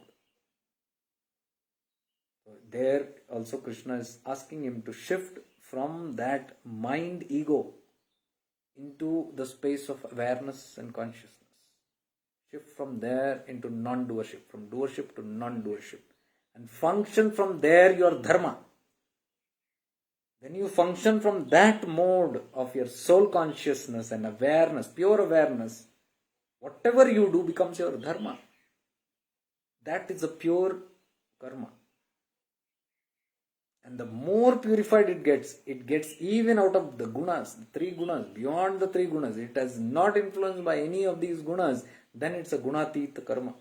And gunatit cannot be called as a karma. Karma means some guna. Please understand this. Karma means guna. Nirguna karma is called leela.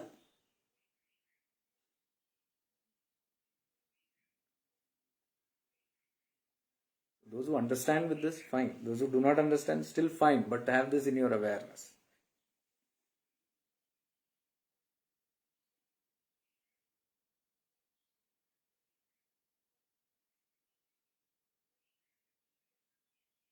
Thanks, you are audible on YouTube.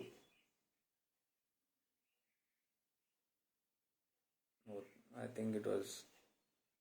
Anyways, I stopped it there. Rekha Girish, please buy some more information about our Mumbai visit of the Avadhoota.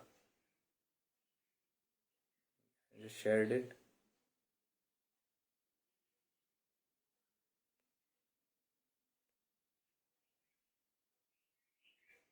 You're welcome, Anita ji. No, good you asked me about that. It's very important because people confuse the consciousness and mindfulness and alertness.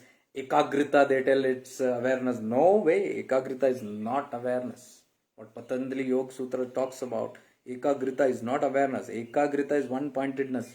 And for having Ekagrita and one-pointedness, you must have the mind. You cannot become Ekagrit without your mind. Mind you. Ekagrita means one-pointedness. To bring it to one position, you have to use your mind as a tool to sharpen that Ekagrita. Because the awareness is not a one-pointed stuff. Awareness is all infinite at one time. It's everything. You just aware means aware of everything. You cannot be aware of one particular thing. If you are aware of just one particular thing, then you are not aware. You're just mindful of that. Or you're just conscious of it. You're not shifted into that awareness mode. It's very difficult for me to explain, but how much ever you catch it, it's fine.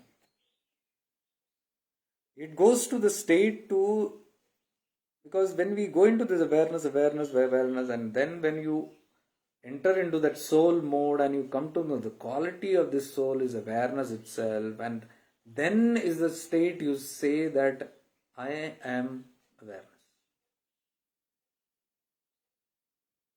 I am being aware also will dissolve, because I am being aware means there is an I who is becoming aware. The I is still there. The duality is still there. There is a becomer. There is a one who is aware. That will only dissolve when that I also becomes the awareness, and there is nothing else but awareness. If you refer to Shastras, if you listen to Mahapurushas, if you listen to all the great spiritual talks of deep spirituality, of Advaita Tattva, of Atma Bodha, you look into all these textures, you will come to know that Shiva consciousness, that Shivam Sthiti, that Shiva, that pure Satpurusha, that Karta Purush, the one and the only supreme being, is nothing but eternal awareness. That eternal awareness called the Shiva, Tattva, is just the being. It is just being there. It has no qualities, nirguna, nirakara, no form, no attribute, no qualities. It is just aware of everything.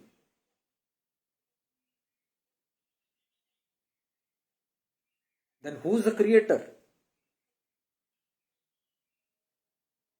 Creator is not that Satpurusha. Slight confusion hota hai. Because if that creator, if that Shivam, that state, that being is the creator, then it's a doer. Creator means doer. This is only the witnesser, the observer,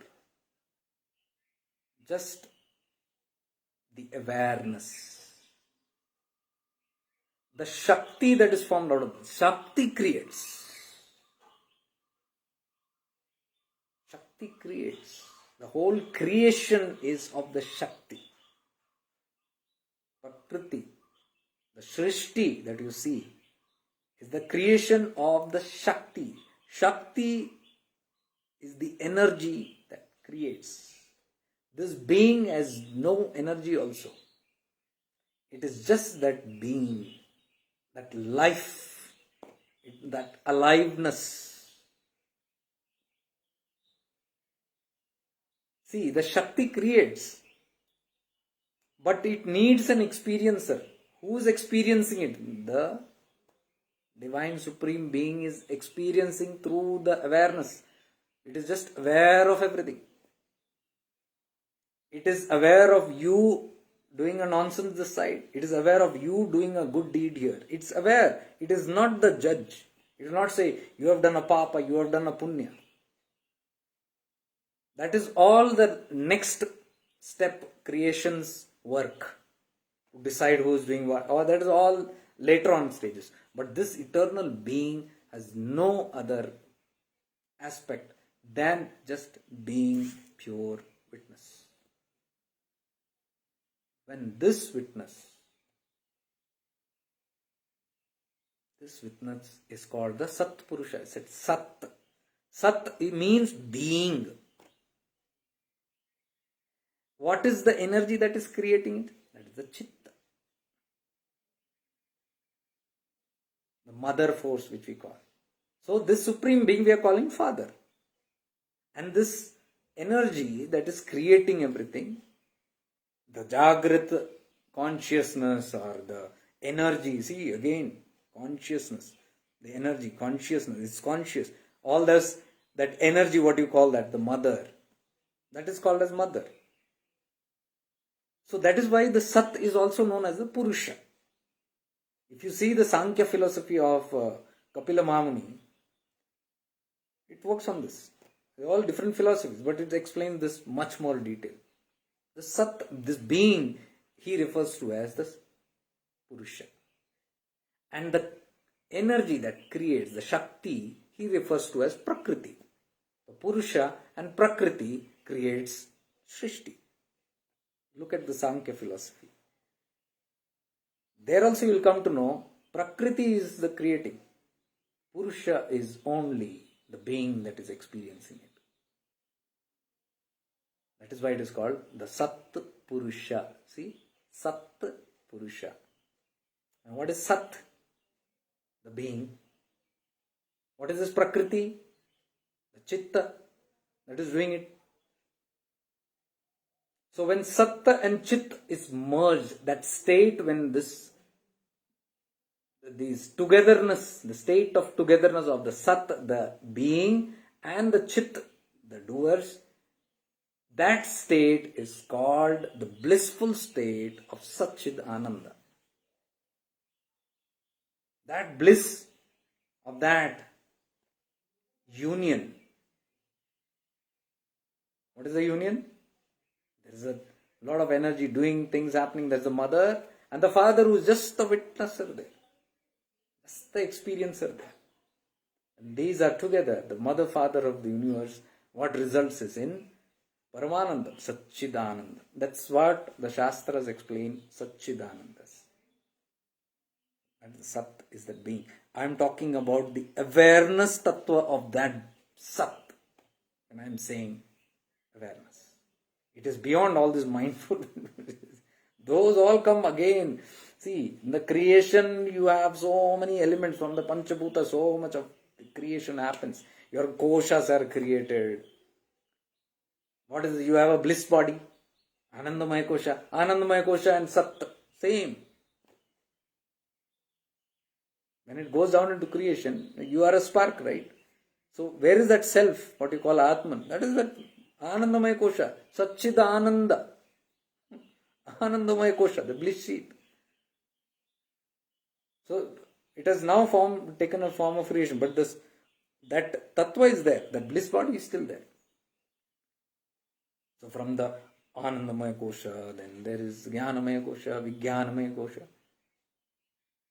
From the Vijnanamaya kosha, there is Manomaya kosha. See, kitna steps hai to come down. When you come into the Manomaya kosha is all this mind stuff. So you can see it is very far from what I am talking. Awareness is still in the Sat, the center being, the Paramatman. You take a spark from that Paramatman, come here, it is in your Anandamaya kosha. Atman. Paramatman, Atman. Same quality. Sat quality is there.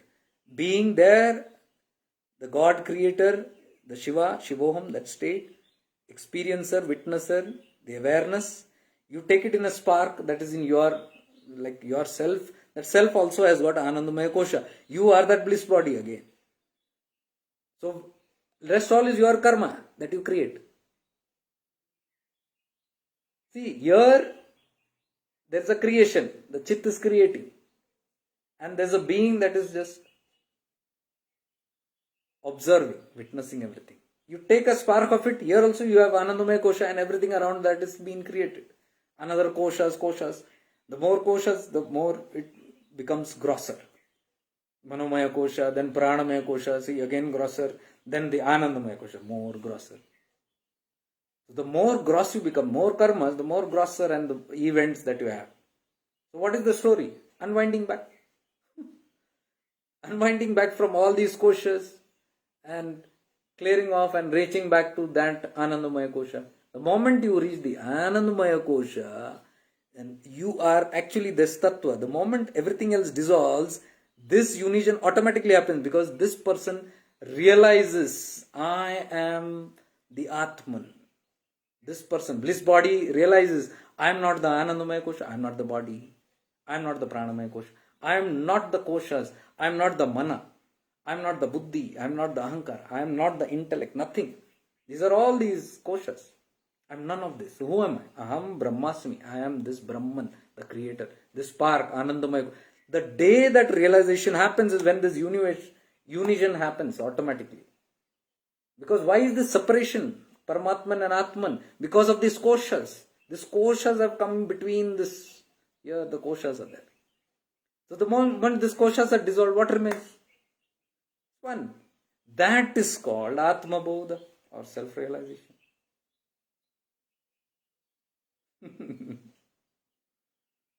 That is the state where they exclaim, Aham Brahmasmi. I am. This one is saying, I am that I am. There is an I am here. I am being. The Satpurusha. That I amness is called the being. When I realize here, I am. My I am, when I realize, I come to know that I am none but that I am. This I am is none but that I am. That is why it is called I am that I am. Wow. Thank you. So difficult to explain these things. But if you go it in this manner, you will understand it.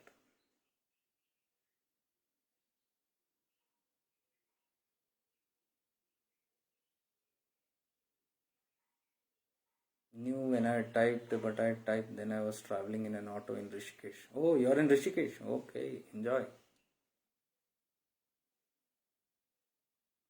When we reach a place where we have to be aware, what is the thing in us that guides us to be aware? That awareness is the one only who is making you aware. That Tattva is there within us. See, the Anandamaya Kosha is there within us. You put it in this manner. Instead of getting into that complication, you can look it in this manner. Anandamaya Kosha is there within us. That Ananda is what we are all seeking. Look at this in this manner. Any person in this world is running only, chasing only happiness. Now you are in Rishikesh, Anitaji. What are you trying to do there? You are trying to seek happiness because there is something. If I go to Ganga Tata, if I be there, if I am one with her, what will happen? You become happy. Anandit. A blissful state. And you leave Rishikesh, you say, oh my God, I am missing it. I should have gone there. You go to Tirunamalai, I had been there, Anand. Leave that Tirunamalai, oh, I am missing. I have got to go back there. What is this pursuit that is taking you again and again to seek something? That is this pursuit of happiness. Everybody, I want to become a doctor. I want to become an engineer. I want to set up my own business. Do what? If you go deeply and see, after you get the business, what will happen? Oh, I'll have enough money. After that, what will happen? Oh, I'll have enough, sustenance for my sustenance. After that, what will happen? Oh, I am enjoying what I wanted to do here in life. After that, what happens with all this? Oh, when I do what I want in life, I'm happy. When I get a lot of money, I'm happy. When I get a lot of fame, I'm happy. When I get security in life, I'm happy. Till I get security in my life, I'm not happy. So what is the pursuit? Everywhere you say the chase is behind happiness. Everything you see. You become aware being, you'll see that. I want to eat a gulab jamun. Why? Because the moment I eat, I feel happy. I want to eat ice cream. I feel happy. I want to have sex. What happens? Whenever I do that, I feel happy. I want to buy that expensive car. Why? Whenever I'm riding it on, sitting in it, I get bliss, I get happiness. So all these things you see, it is the chase for happiness. And the moment you do it repeatedly, anything of this, it is you are trying to return to that blissful state. What is the blissful state? You are Anandamaya Kosha. Where is the Anandamaya Kosha? You, the self. What is the quality of the self? Ananda. So, Satchidanand which is there, it's a permanent state. Nityananda, eternal happiness. As is not Nityananda. As is Ananda.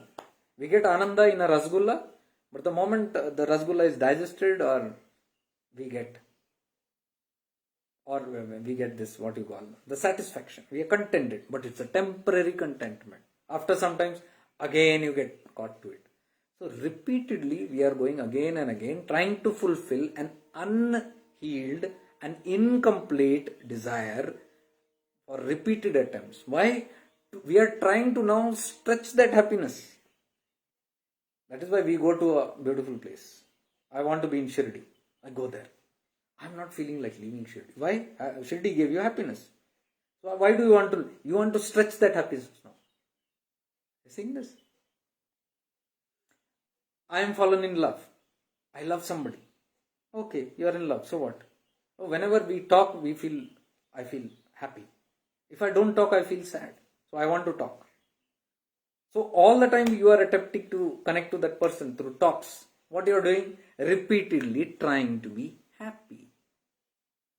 So after some time you say, oh, why every day call and so much struggles and call and meeting here, there and why not get married? What is that marriage? Marriage means now I am trying to stretch that happiness. Why in bits and pieces here and there?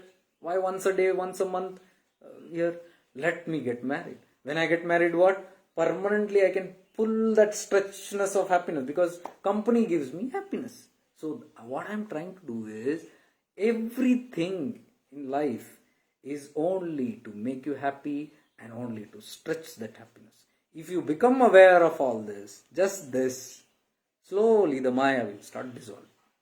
If you don't become aware of this and you live unconsciously, this Maya will never get extinct and constantly from birth to death you will be searching happiness in someone or something outside.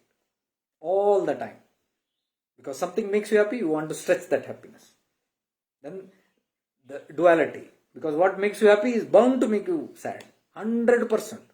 That is the Dvait. Dvait quality only is this. It comes with opposites. Anything you catch in this world, in this anitya world, has two qualities. Always. Opposites will be there.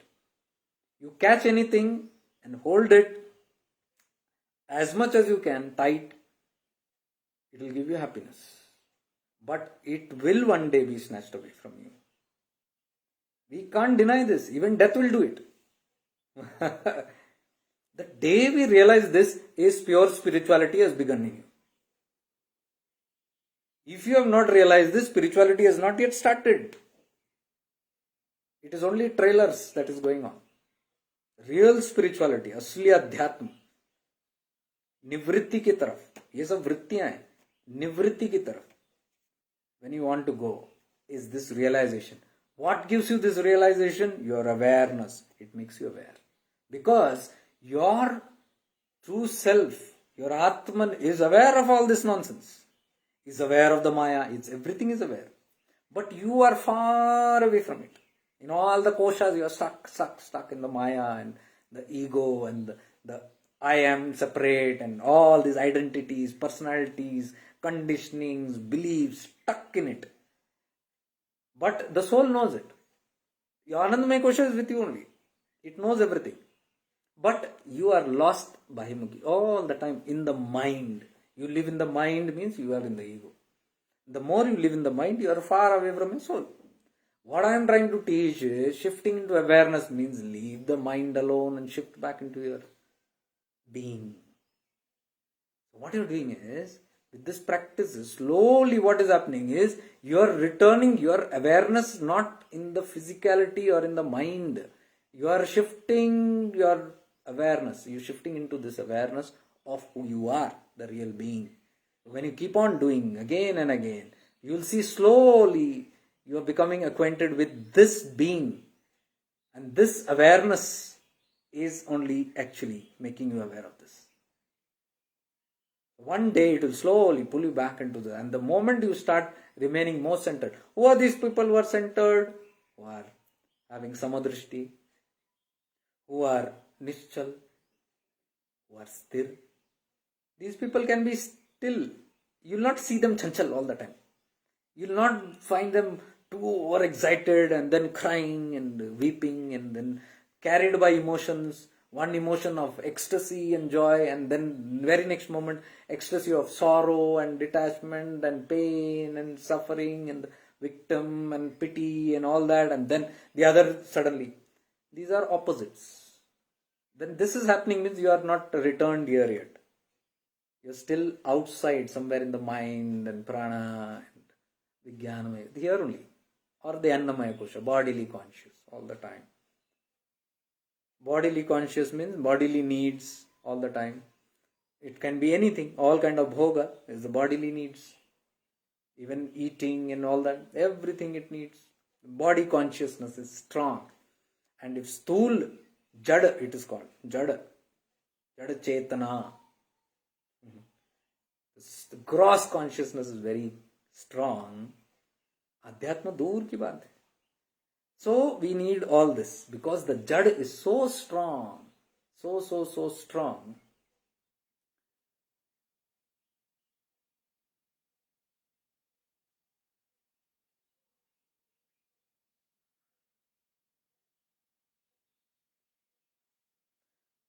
The jad is so strong here, it cannot directly shift into awareness. So what I am trying to talk is the language of this Anandamaya Kosha, because Anandamaya Kosha has no language. But the time we translate it, it has to move through all these layers, it has to come through the mind. And this awareness subject comes to the mind, and by the time it becomes the Vani, the grossness of this silence from this Anandamaya Kosha is silence, from there it gets translated into words. By the time it comes here, it is polluted by a lot of things. That is why this Shabda is not very pure. Whatever we hear is not in the purest form. That is why it is said silence is the purest form. Because in silence all this translation has not happened. But everybody it's not possible. So then you need to use the gross forms. You need a mantra, you need a japa, you need a tapa, you need a wisdom, you need all this. Because you have to enhance all this. You need yoga for your body, yoga for your mind. And then wisdom, the Shastras for your Vijnanamaya Kosha, tapas for that. All this is needed here. Why? To erase all these things. Jad kam karne ke liye, to dissolve the jadta. So that is why it reaches to one level when this all starts dropping, then this things, when it goes down, the grossness goes down, you start seeing that this awareness that was now shifted into all this pure soul only was becoming aware of all this jadta. But it got identified here. It is now returning back to this consciousness. When it returns back here, the being, I am this being, the Atman, the awareness that I am awareness. I am not this body, I am not this blah blah blah blah, whatever we have only heard it. But this is the real meaning of it. Who's this I am not this saying? Who's this I who's saying I am not this? This soul consciousness. I am neither this, I am not that. Nirvana Shatakam, you can see I am not this, I am not that. It's all neti. I am not this, I am not this, I am not this, I am not. Then who am I? When I give up, when I realize I am not this, I am not that, and what is left in the end, that is me. That is the Nirvana Shatakam, if you read it. So, what I am trying to tell you is, this mindfulness and ekagrita, this is all come down to this step. This is all happening here. But it's very difficult for me to explain because people still think I am talking about this, some concentration, becoming conscious about this. No, It is the being itself. Awareness itself is the being. This is what Ramana used to teach. You are pure awareness. You take Ashtavakra Gita. In that you will get the translation. I am awareness. It is not saying I am becoming aware of something. When I say I am becoming aware of something, that is mindfulness. Which is already what I am explaining. You become aware of your foot. That means there is somebody who is becoming aware of something else that is called the foot. It is still in that gross awareness. That is why I said these are steps. It has to begin with gross awareness, but it has to shift slowly into the subtle awareness of the subtle quality. From gross jada, you move into subtle. Then you become aware of your mind. Of the mind that is becoming aware of something else now. The mind has become aware of the body. Now you become aware of who is the mind. The mind itself you become aware. The mind that is aware of something else. You have gone to the boss, the mind. Sukshma. From gross you have shifted into Shukma. The next from there is the jump of who is now aware of this mind. I am. This one is aware of the mind. Become aware of that one which is aware. Which is what Ramana is talking. Because I found it. This is all my experimentation that I did. This is the same thing that I am explaining in very simple terms. What we are talking is Ramana's philosophy is very difficult for people to understand or even relate to. They don't understand what is it.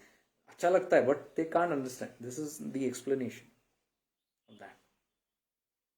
So he is always talking from this level. Who am I? Who am I? What he is asking. I am this being. Who am I not? I am none of these other steps. Are you getting it? Once you understand this, spirituality becomes very simple. That's why I am saying spirituality is simple, not very complicated. But because the Jad Chaitanya, the Chaitanya, the consciousness is still in the gross, that is why we need all these methods. Not that these methods are false. I never said that, I will never say that.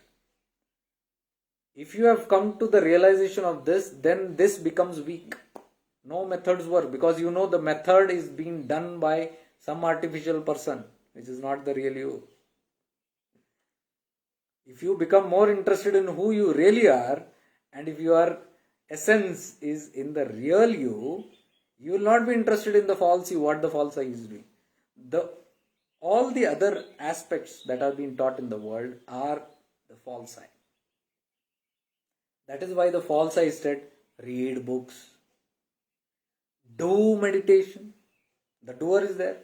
Who is being told to do the meditation? This false person. The false I is being told, meditate. Then the false I only tells, I meditated for 3 hours today. I did sadhana for 2 hours today. I did seva for 3 hours today. I did this, I did that. Who is this I? False I. Why this is done? Because that falseness should go, rigidity should go. The moment you keep doing your singing, I am the singer, I am singing, I'm singing, I'm singing, till that I, the singer, dissolves, the singing keeps happening. Till the I, the doer, the meditator should dissolve, till the meditators dissolve, meditation is needed. Till you become the yoga. Yoga means what? Unison. Till you become the yoga is needed. All these things are needed to destroy that which is creating this false belief that I am what you are not, what I am not. Are you getting it? So it's coming from that point. So that is why step by step, that is why Ramana, somebody asked, what is this about?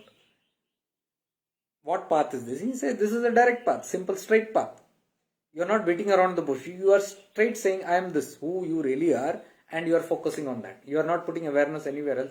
You are just abiding by yourself.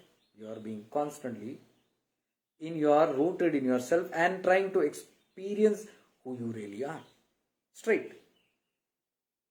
That person says, no, how can that be? I have had this kind of experience. I don't trust you. He says, to Ramana, I don't trust you.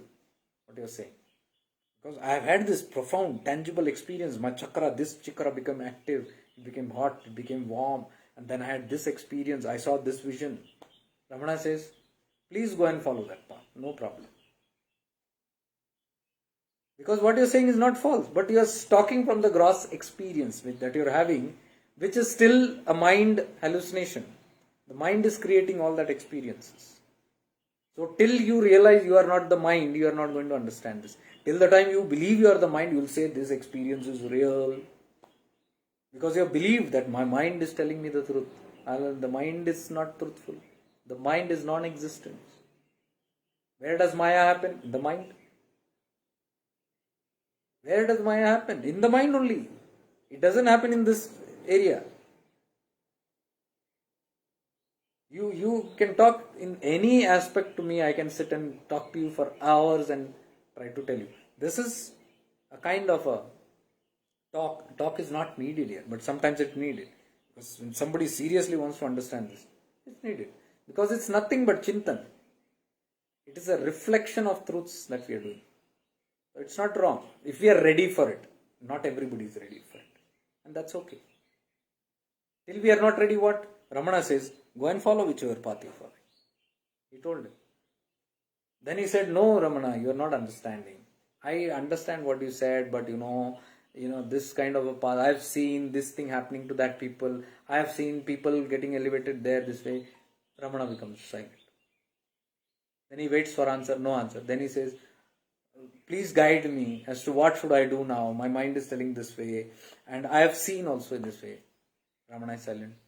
He doesn't say anything. After many attempts, the person says, okay, I'm leaving Maharishi Ji now. Please bless me. Ramana smiles and blesses. He goes away. People ask him, he was so ready to hear, but you were not telling him. Ramana said, no, he is not yet ready. The day he is ready, though so much talks and debates will not happen. You will understand it. Till then, let him follow whatever he feels is right, till the day he realizes that it is not true. One day that realization will happen. Because when the chitta is clear and the awareness becomes aware that I am not this mind, I am not this, I am not that, I am not this body, I am not this prana sharira, I am not the chakras, I am not the nadis, nothing belongs to me, I am none of these. I am this pure being. Then automatically that will happen. But till the time this realization is needed, Ramana said, all that is needed. So he said, let him follow whatever he is doing. There is no force to anybody. That is why if you see in the history of the whole thing that we have, even in the Guru Shishya Parampara, you go to any kind of structures, you will see it is very clear that till someone has reached to that state, these kind of updeshas are never given. These kind of updeshas, these kind of instructions, these kind of guidance, this kind of health or help or whatever, these were never talked about in those days. In those days, hundreds wanted to become Shishyas. Not so easy. They had to complete so many years, like 12 years and plus, and almost live even a lifetime proving their worthiness. Proving their worthiness means what? It is not a qualification that you do 12 years and you are clean. No, that chitta has come to that level. Only when the chitta is ready, the Guru gives the Upadesha. And they say, why? Why not this person? Why not that person? See, Upasini Maharaj, I was told when I was in Upasini Maharaj's place. Upasini Maharaj had a lot of problems in Shirdi. That is why he left. He was very disappointed. Because he was very close to Sai, and Sai knew his worthiness. So Sai had special instructions for him. And a different kind of set of instructions for him. And he looked upon him very differently. But there were a lot of jealous people around there in that place. This is there in the book. I'm not making my own stories. It's all there. The Saint of Sakuri. It's all there in this. A lot of jealous people had a lot of problems with him being close to Sai Baba. So somehow they wanted him off there, and they were not very happy that Sai is very pleased with him. So when Sai Baba gave him some instructions and sent him, Sai did not want him to go. It's there in that. Sai didn't want him to go, but Upasini Maharaj wanted to leave that place because he was very being troubled, too much troubled. So he wanted to go his way, but Sai knew that he is going to be blessed very soon. So he gave him instruction that this is the Upadesha for you. Go to the Khandova temple and do this, but you will have a clear-cut thing after so many years. You are going to have this grace.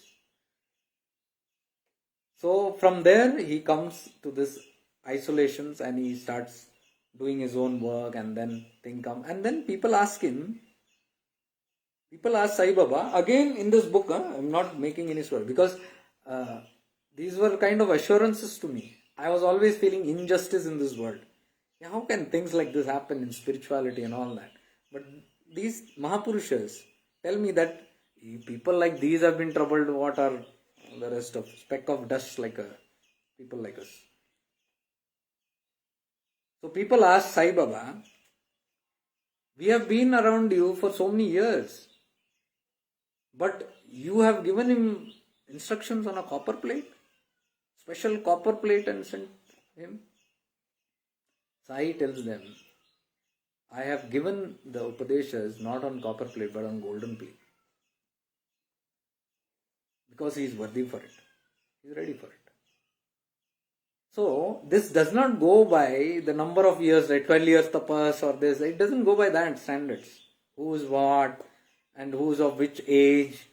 Age doesn't matter. Which religion do you belong to? Are you following the Shastras? Are you following these rules, niyamas? Then only you are eligible.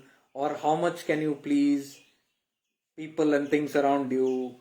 How much have you, your tolerance? It's not on all these things. It is simply on your clarity that your chitta has. Have you reached that state of where there is clarity, there is no doubt in all these things?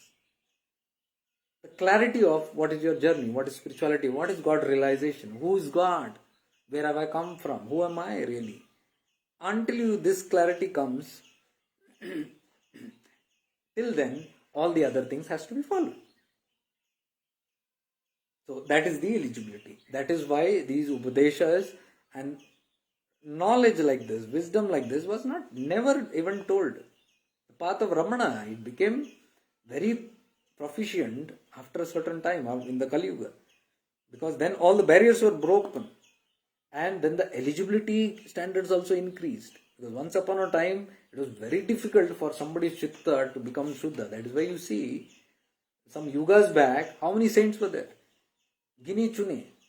Few Mahatmas were there. In all history, you can see their black and white photos right now. But now if you see, there are living Mahatmas. There are countless people.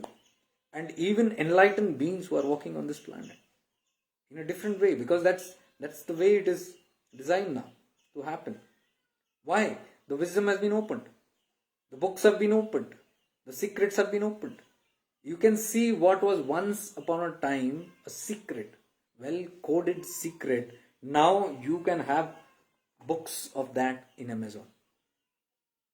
You can buy rahasyas, secrets. Tripura Rahasya is accessible to anybody right now. If you want, you can have it in your hand and be reading the most sacred secret. But why is it not dangerous to talk about this or to open this up in today's world? It is because the worthiness again only decides who will get it and who will not. You might have the Tripura Rahasya in hand, but it might not make any sense to you. You might read. You might have the Chidakasha Gita in your hand. You might read through entire thing. You might have the Bhagavad Gita. You might read through the entire, depending on your chitta. So if your chitta is in your mind, mana buddhi, it will interpret this whole shastra in my way, my own way, which is not the way, the real way. So these books can be my interpretations. These are teachings of Upasini Maharaj. which I brought from there. So all this can be just my interpretation. I can read everything and have my own interpretation and add on to my agyanta. Or when the time is right, when my chitta is right, and when I read it, when I get it in my hand, it can make an overall difference. Overall difference. That is what is meant in the Shastras. All these great scriptures that I am talking, Ashtavakra Gita, Chidakasha Gita, Uddhava Gita, Upadesha Saram, Devikalottara, so the text of Devikalottara. You see all these things, Atma Bodha. Very difficult to grasp, but it reveals the ultimate secret. So it all beats upon only one thing, Chitta, purification of Chitta. That is what one Mahatma told me in the Himalayas. What you are seeing here in the Himalayas, all the tapas and all these sadhanas and all these things going on, is only to reach a state of Chitta Vritti Nirodha. Chitta Shuddhi tak pahunchata hai. Ye sare jitne bhi, all these processes and practices can reach you till Chitta Shuddhi. When your Chitta becomes Shuddha and transparent, then there is a different light of awareness that takes over. This is that. This is where all the Gyan opens up. This is where the whole light of awareness, it opens up everything from within. You don't have to wait for it to get from somewhere. You don't have to wait for somebody to translate and dictate these books to you. It doesn't happen by dictation. Nobody can teach the Upanishads. They can teach you the knowledge of that. What is that about? The story is about. And make you understand. But it cannot give you the Atma Bodha. बोध नहीं कराता शास्त्र. बोध आपको आपके अनुभूति से ही होता है. It happens, the bodh happens only through your experiences. Nobody can give it to you. That is why it is said even the guru cannot enlighten the shishya. No guru can grant self-realization to any disciple. It has never happened in the world. A guru can polish. A guru can help, guide. The guru is a guide. To guide you to that, because the guru knows the obstacles that come in the way because the guru has been through the path. So now he tells his path and tells that if you do this, in this way if you do, in this way if you do, you go to the state of Chitta Vritti Nirodha, to a state of Chitta purification. After that, the Sadguru will become active within you as your inner guru, as Ramana says. And that light of the inner guru will lead you forward from within. That is what is called in many different ways. In the paramparas, they are called as guru and shishya becoming one. Whatever you call it, whichever terminology you call it, it's all about this. The external guru becoming the internal guru. It's all this process. So when does all that happen? Chitta Vritti Nirodha. The Chitta has to reach that kind of state. So what am I trying to tell in this whole session today is the prayasa, the actual attempt and trial should be towards the purification of the Chitta. Or in simple terms, purification of the mind, you call it. Purification of the mind, purification of the Chitta, almost the same stuff. When that happens, things automatically happen. So all these practices what we do also, even mantra japa, the mental pujas that we do, the prayers, the stutis, the stotram that we sing, the sankirtan that we do, the seva that we do, if it is all in the doerless state, non-doer state, then it is very faster to purify those koshas, including the mind. Then it becomes very easy. That is why essence has been given to unconditionality. That is sakam nahi, nishkam. Nishkam, kam means kamana, as a desire, something for the self. Nishkam, opposite of it, nothing for myself.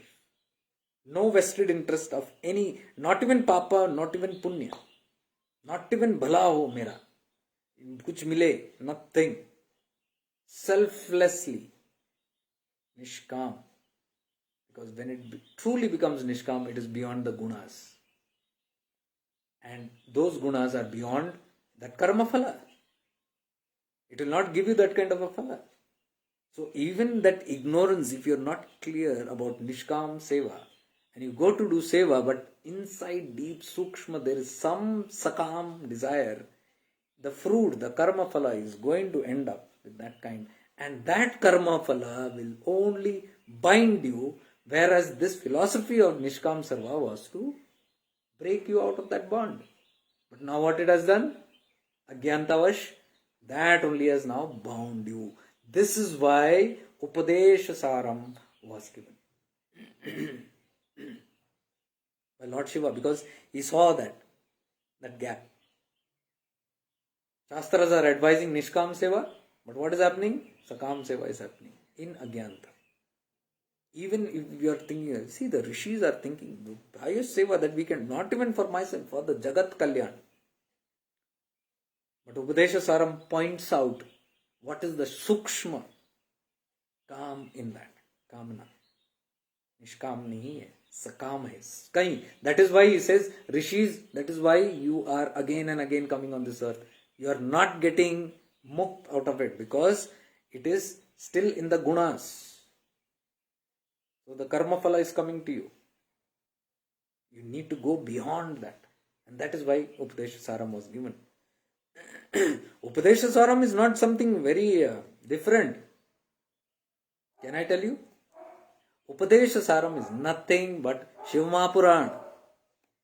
This episode is there in the Shiva Mahapuran. In the Shiva Puran, which is there, it's part of the Puranas only. This kind of story that happens, and where Shiva comes and gives them liberation from all this karma bandhan which they have got stuck into, the doership. So when he is doing that, he has done that in the Shiva Puran. So there was one great poet called Murugnar in Ramana Maharshi's time, and he was a bhakta, he was a devotee of Murugnar, of Ramana Maharshi, Murugnar. So he was reading the Shiva Mahapuran and he was translating it. So when he was translating the whole thing, he came to this section, where in the Shiva Puran, this thing happens. Where this whole episode happens, and Shiva is trying to save these rishis from this rishi and the rishi patni from this bondage of karma. So there he gives this Upadesha. Now when he is giving the Upadesha, when Shiva is telling what you must do to be careful of this to the rishis, when Murugnar ji is writing this down, he is saying, no, I am not worthy enough to translate this beautiful aspect. The only one, because I am still in gunas. The only one who can translate, whom I know, is my Ramana. He is beyond all that. He is the perfect person worthy enough to translate this. So he goes to Ramana and says, please, can you translate this? Ramana looks at it. He easily understands what is that about. He said, okay. And then that part, Ramana writes it in Tamil and Sanskrit and translates it for Murugnar. That part, what's called as Upadesha Saram. So you can say it was from the Purana, only that part was taken and highlighted so much by Ramana that it became proficient. See, in the Shiva Purana, we follow everything in the Shiva Purana. See, very easy to follow the Puranas. But we miss that which is important. And here comes the reincarnation of Lord Muruga, the son of Shiva himself. Where? In Arunachala, Shiva himself is there. So it is Arunachala's plan to implant the Ramana there, who is none but the reincarnate of Muruga. And this is how that part which is missing was brought prominently out. This is the divine play of the Lord. This is called leelas. See how it was brought out. Because that which is important is always missed out in the Puranas.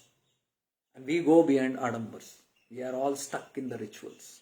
We are stuck in the glories and mahimas and stutis. All in this Karma Kanda. That which is having the Sara missing. So Lord Shiva brought it out in a different form through Arunachala. That is what is being told so much. But still, even if it was brought in Arunachala, you see the irony. Upadesha Saram was never known for so many years. Now it is catching on. So many years, Ramana wrote, one of the best texts was this, but other things are there. If you see, there is still a lot of rituals going on even in that tradition, but they have not cut the Upadesha Saram. Because once you read the Upadesha Saram, you will not feel like doing anything else. You will see how foolish all these things are. But it takes something to understand this. Only the Chitta who has reached to that level can even understand what we are talking about right now. That is why these talks are not popular. What is popular? What is there in the mind and the body? Grossness, only popular. Because the mind is very active and we are functioning all through that. So spirituality is nothing but another set of do's, do this, do that, and get this, get that. By doing this kind of thing, you will get that. Still in sakama, still stuck in the karmas, but the minds are fully wanting that. Anyways, in उसी बहाने, कामनाओं के बहाने तो लोग आध्यात्मिक हो रहे हैं. कामनाओं के वास्ते ही वो टेम्पल में आ रहे हैं. They are breaking a coconut. They are doing, at least they are becoming something sattvic, better than the demonic acts that the world is doing. This is still far much better. That way, if you compare and see, much better. Becoming religious is much better than becoming a demon. Becoming spiritual is much better than becoming an ajnani. And in spirituality, becoming enlightened is much better than becoming spiritual.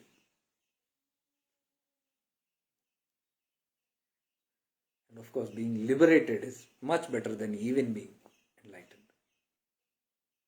It's comparative. It keeps on helping us. Imam experienced that awareness is heightened in Tiruvannamalai. That is because what tattva we are talking, that I am saying Shiva is awareness himself. Because Shiva himself says, I am pure awareness.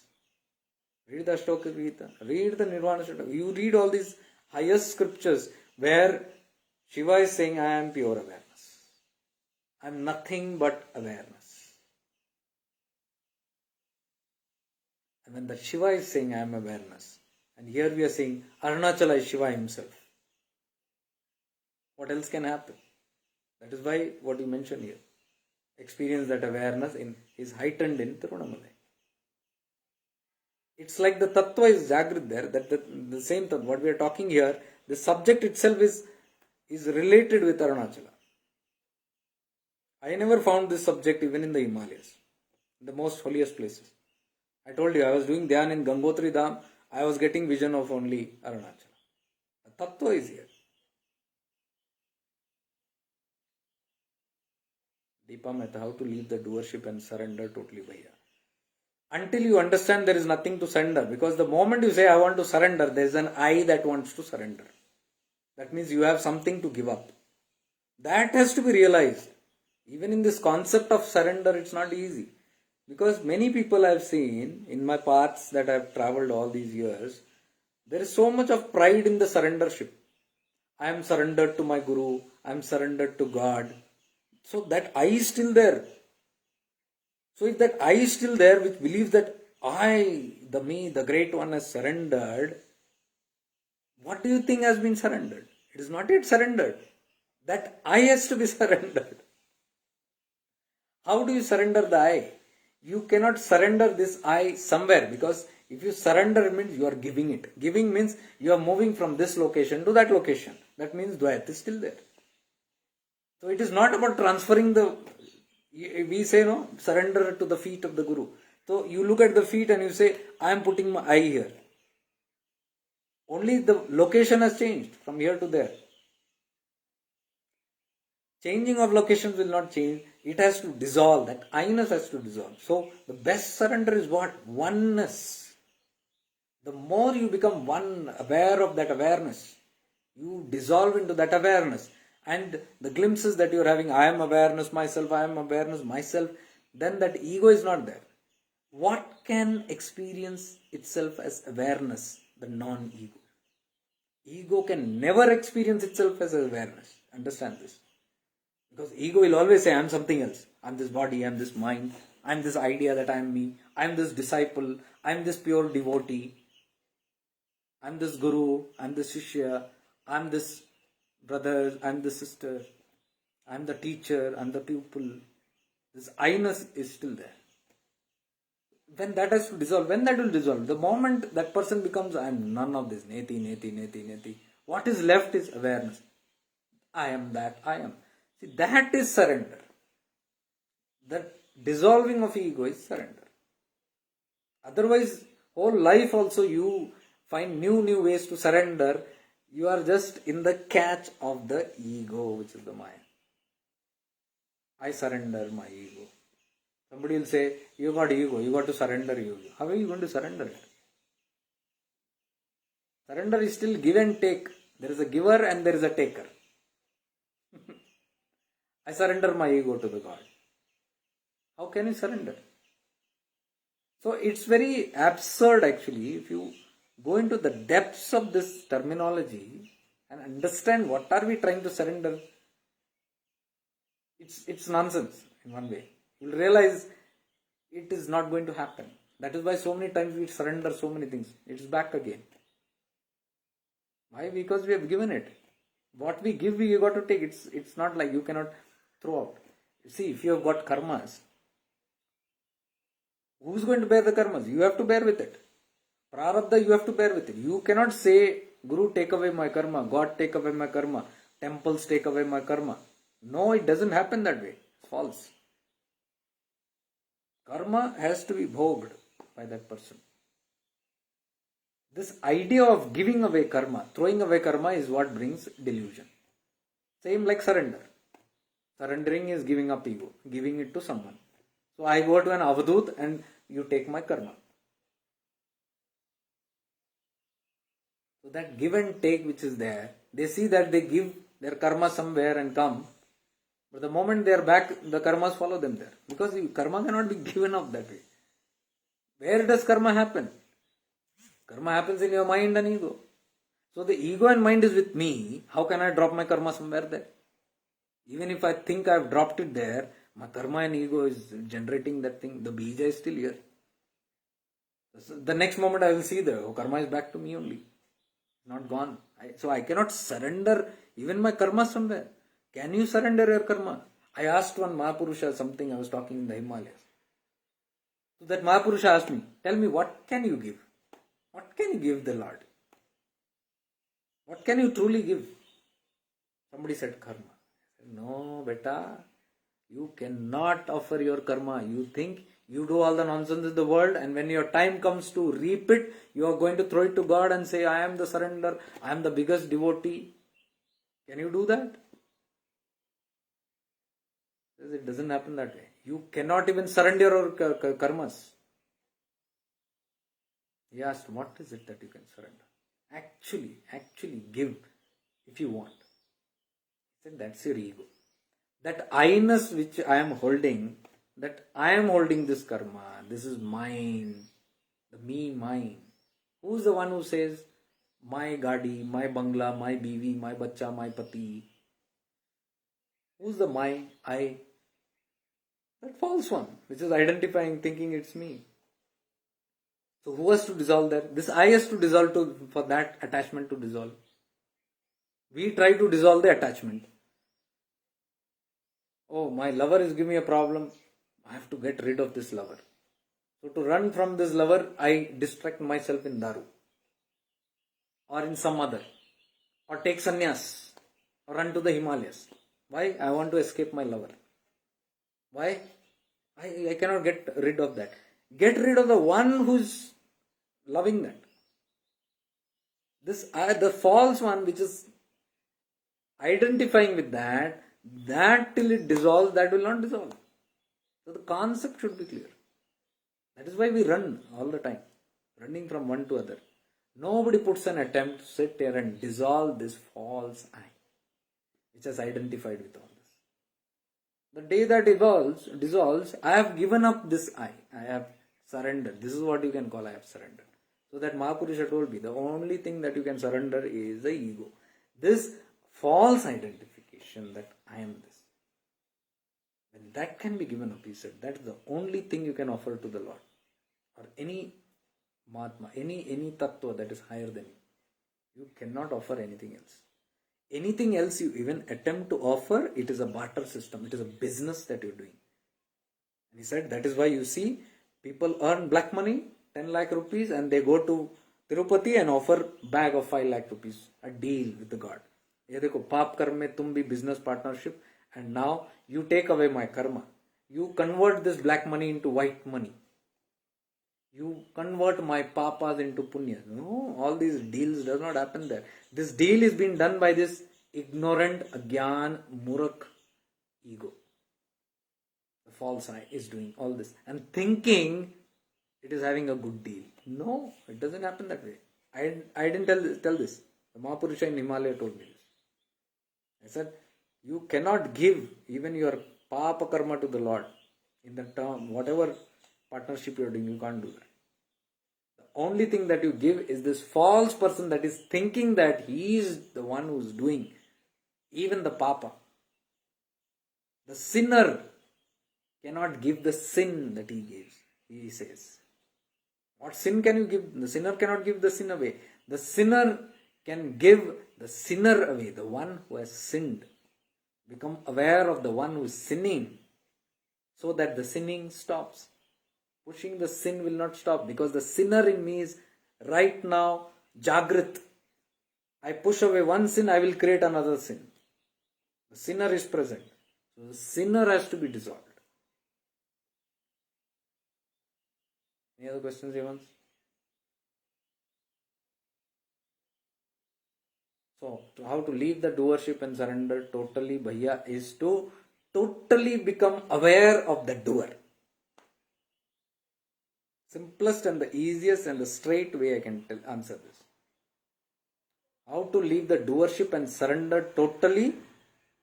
By totally becoming aware of the doer itself. Because the CCTV. It becomes aware, a doer, Karta is there, it will dissolve. The Karta will feel shy and keep dissolving all the time. Any other questions, Evan? Somebody has put something in Telugu here. I think it's a spam. I don't know. Nowadays, there's not much of a problem because anybody who's putting spam, there's a right click button here, ban, straight. Block, ban, suspend and all that. It's easy. So do we have any other questions before I end this session? Today's session was very important. I can see that. I'll have to make a little notes and put this.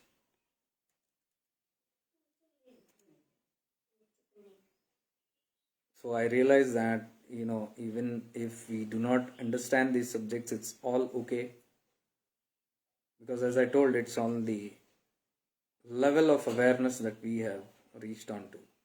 So in case there is difficulty in understanding these subjects, in understanding higher scriptures,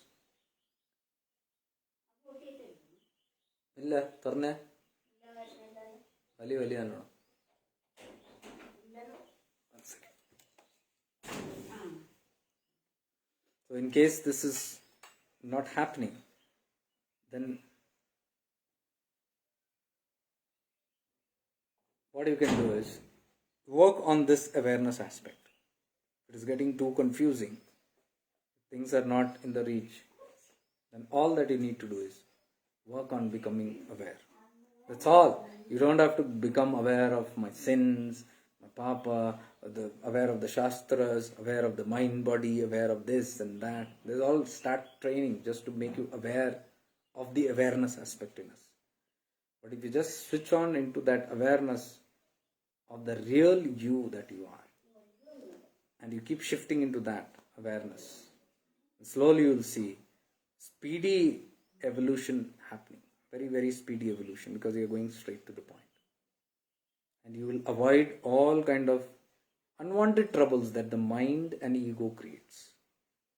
The lengthier and more distant our journey becomes, more tiresome, because we do things in the doership mode, in the mind mode.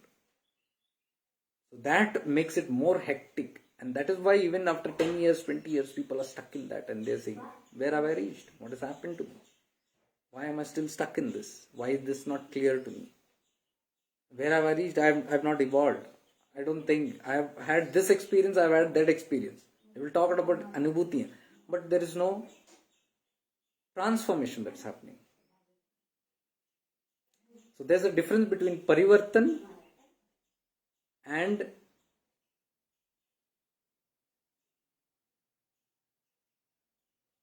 rupantaran. Beautiful words. And Mahatma told me in Himalayas, parivartan you will have many parivartan. Not a big deal. रूपांतरण हुआ है क्या? Catch that. परिवर्तनशील तो कुछ भी है. पानी भी परिवर्तनशील है. अब पानी की जैसे नहीं बनना. यानी कि पानी को अगर आप अग्नि दोगे तो वो तपेगा, वो उबलेगा.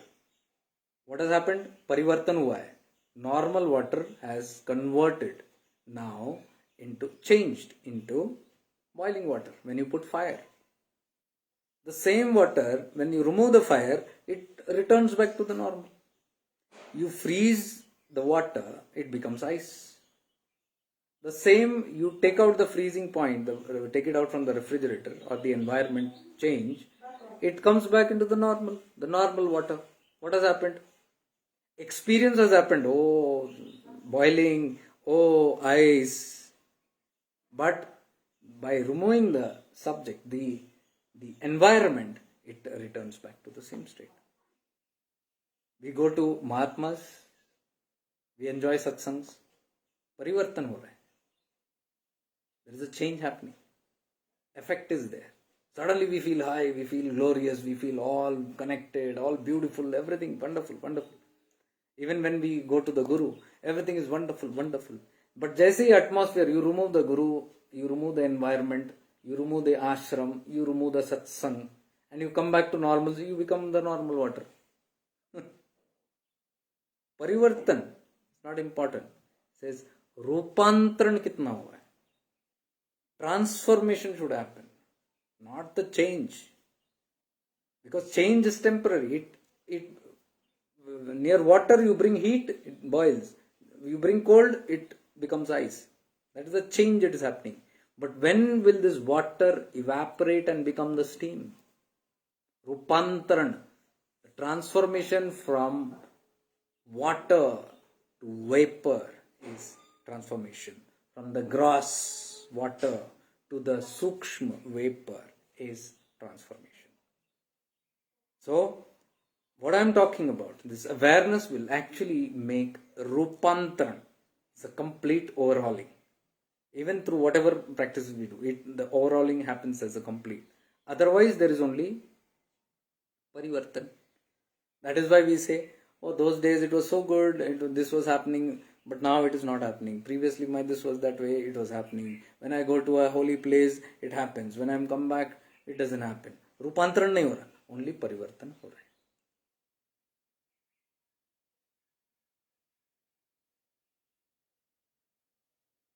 Okay. So I think Upadesha Saram, I can go a little more deeper. It's very, very deep. I just explained, it's not a mythology story. It's very deep. If you sit in awareness and listen, you will become fully aware of all the karma that is happening day in, day out. Unknowingly, so many we are generating more karma phalas.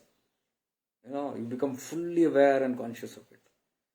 And you can actually start cutting off from that. Not by the doership, but just by being, it will start dissolving. So with this, I think I'll take your leave now. Had a good session with you. I'll rename this as a huge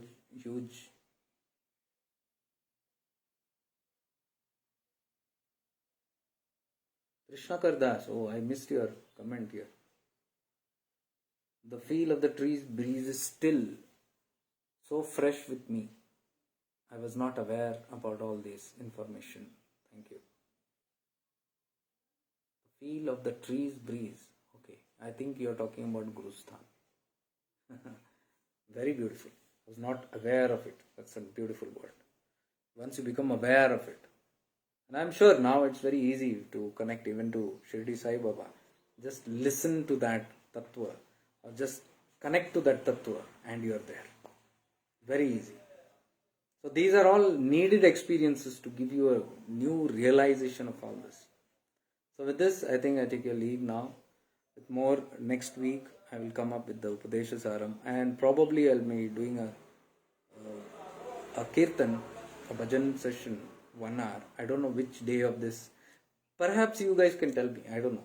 If you can just advise me as to what day would it be better in a week, once in a week, where we have a 1.5 hour session, where only we are singing and connecting with the tattva in like a satsang, because I saw the energies just boost up in that.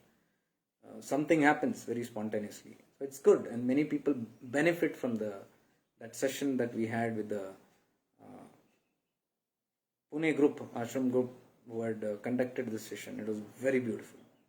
We can have it here generally here. So you can give me your suggestions on that, and then we can. Thank you, bye. I will visit Karunakara Swami Samadhi. Okay, then with lots of divine love and light to all of you. Stay blessed until next time.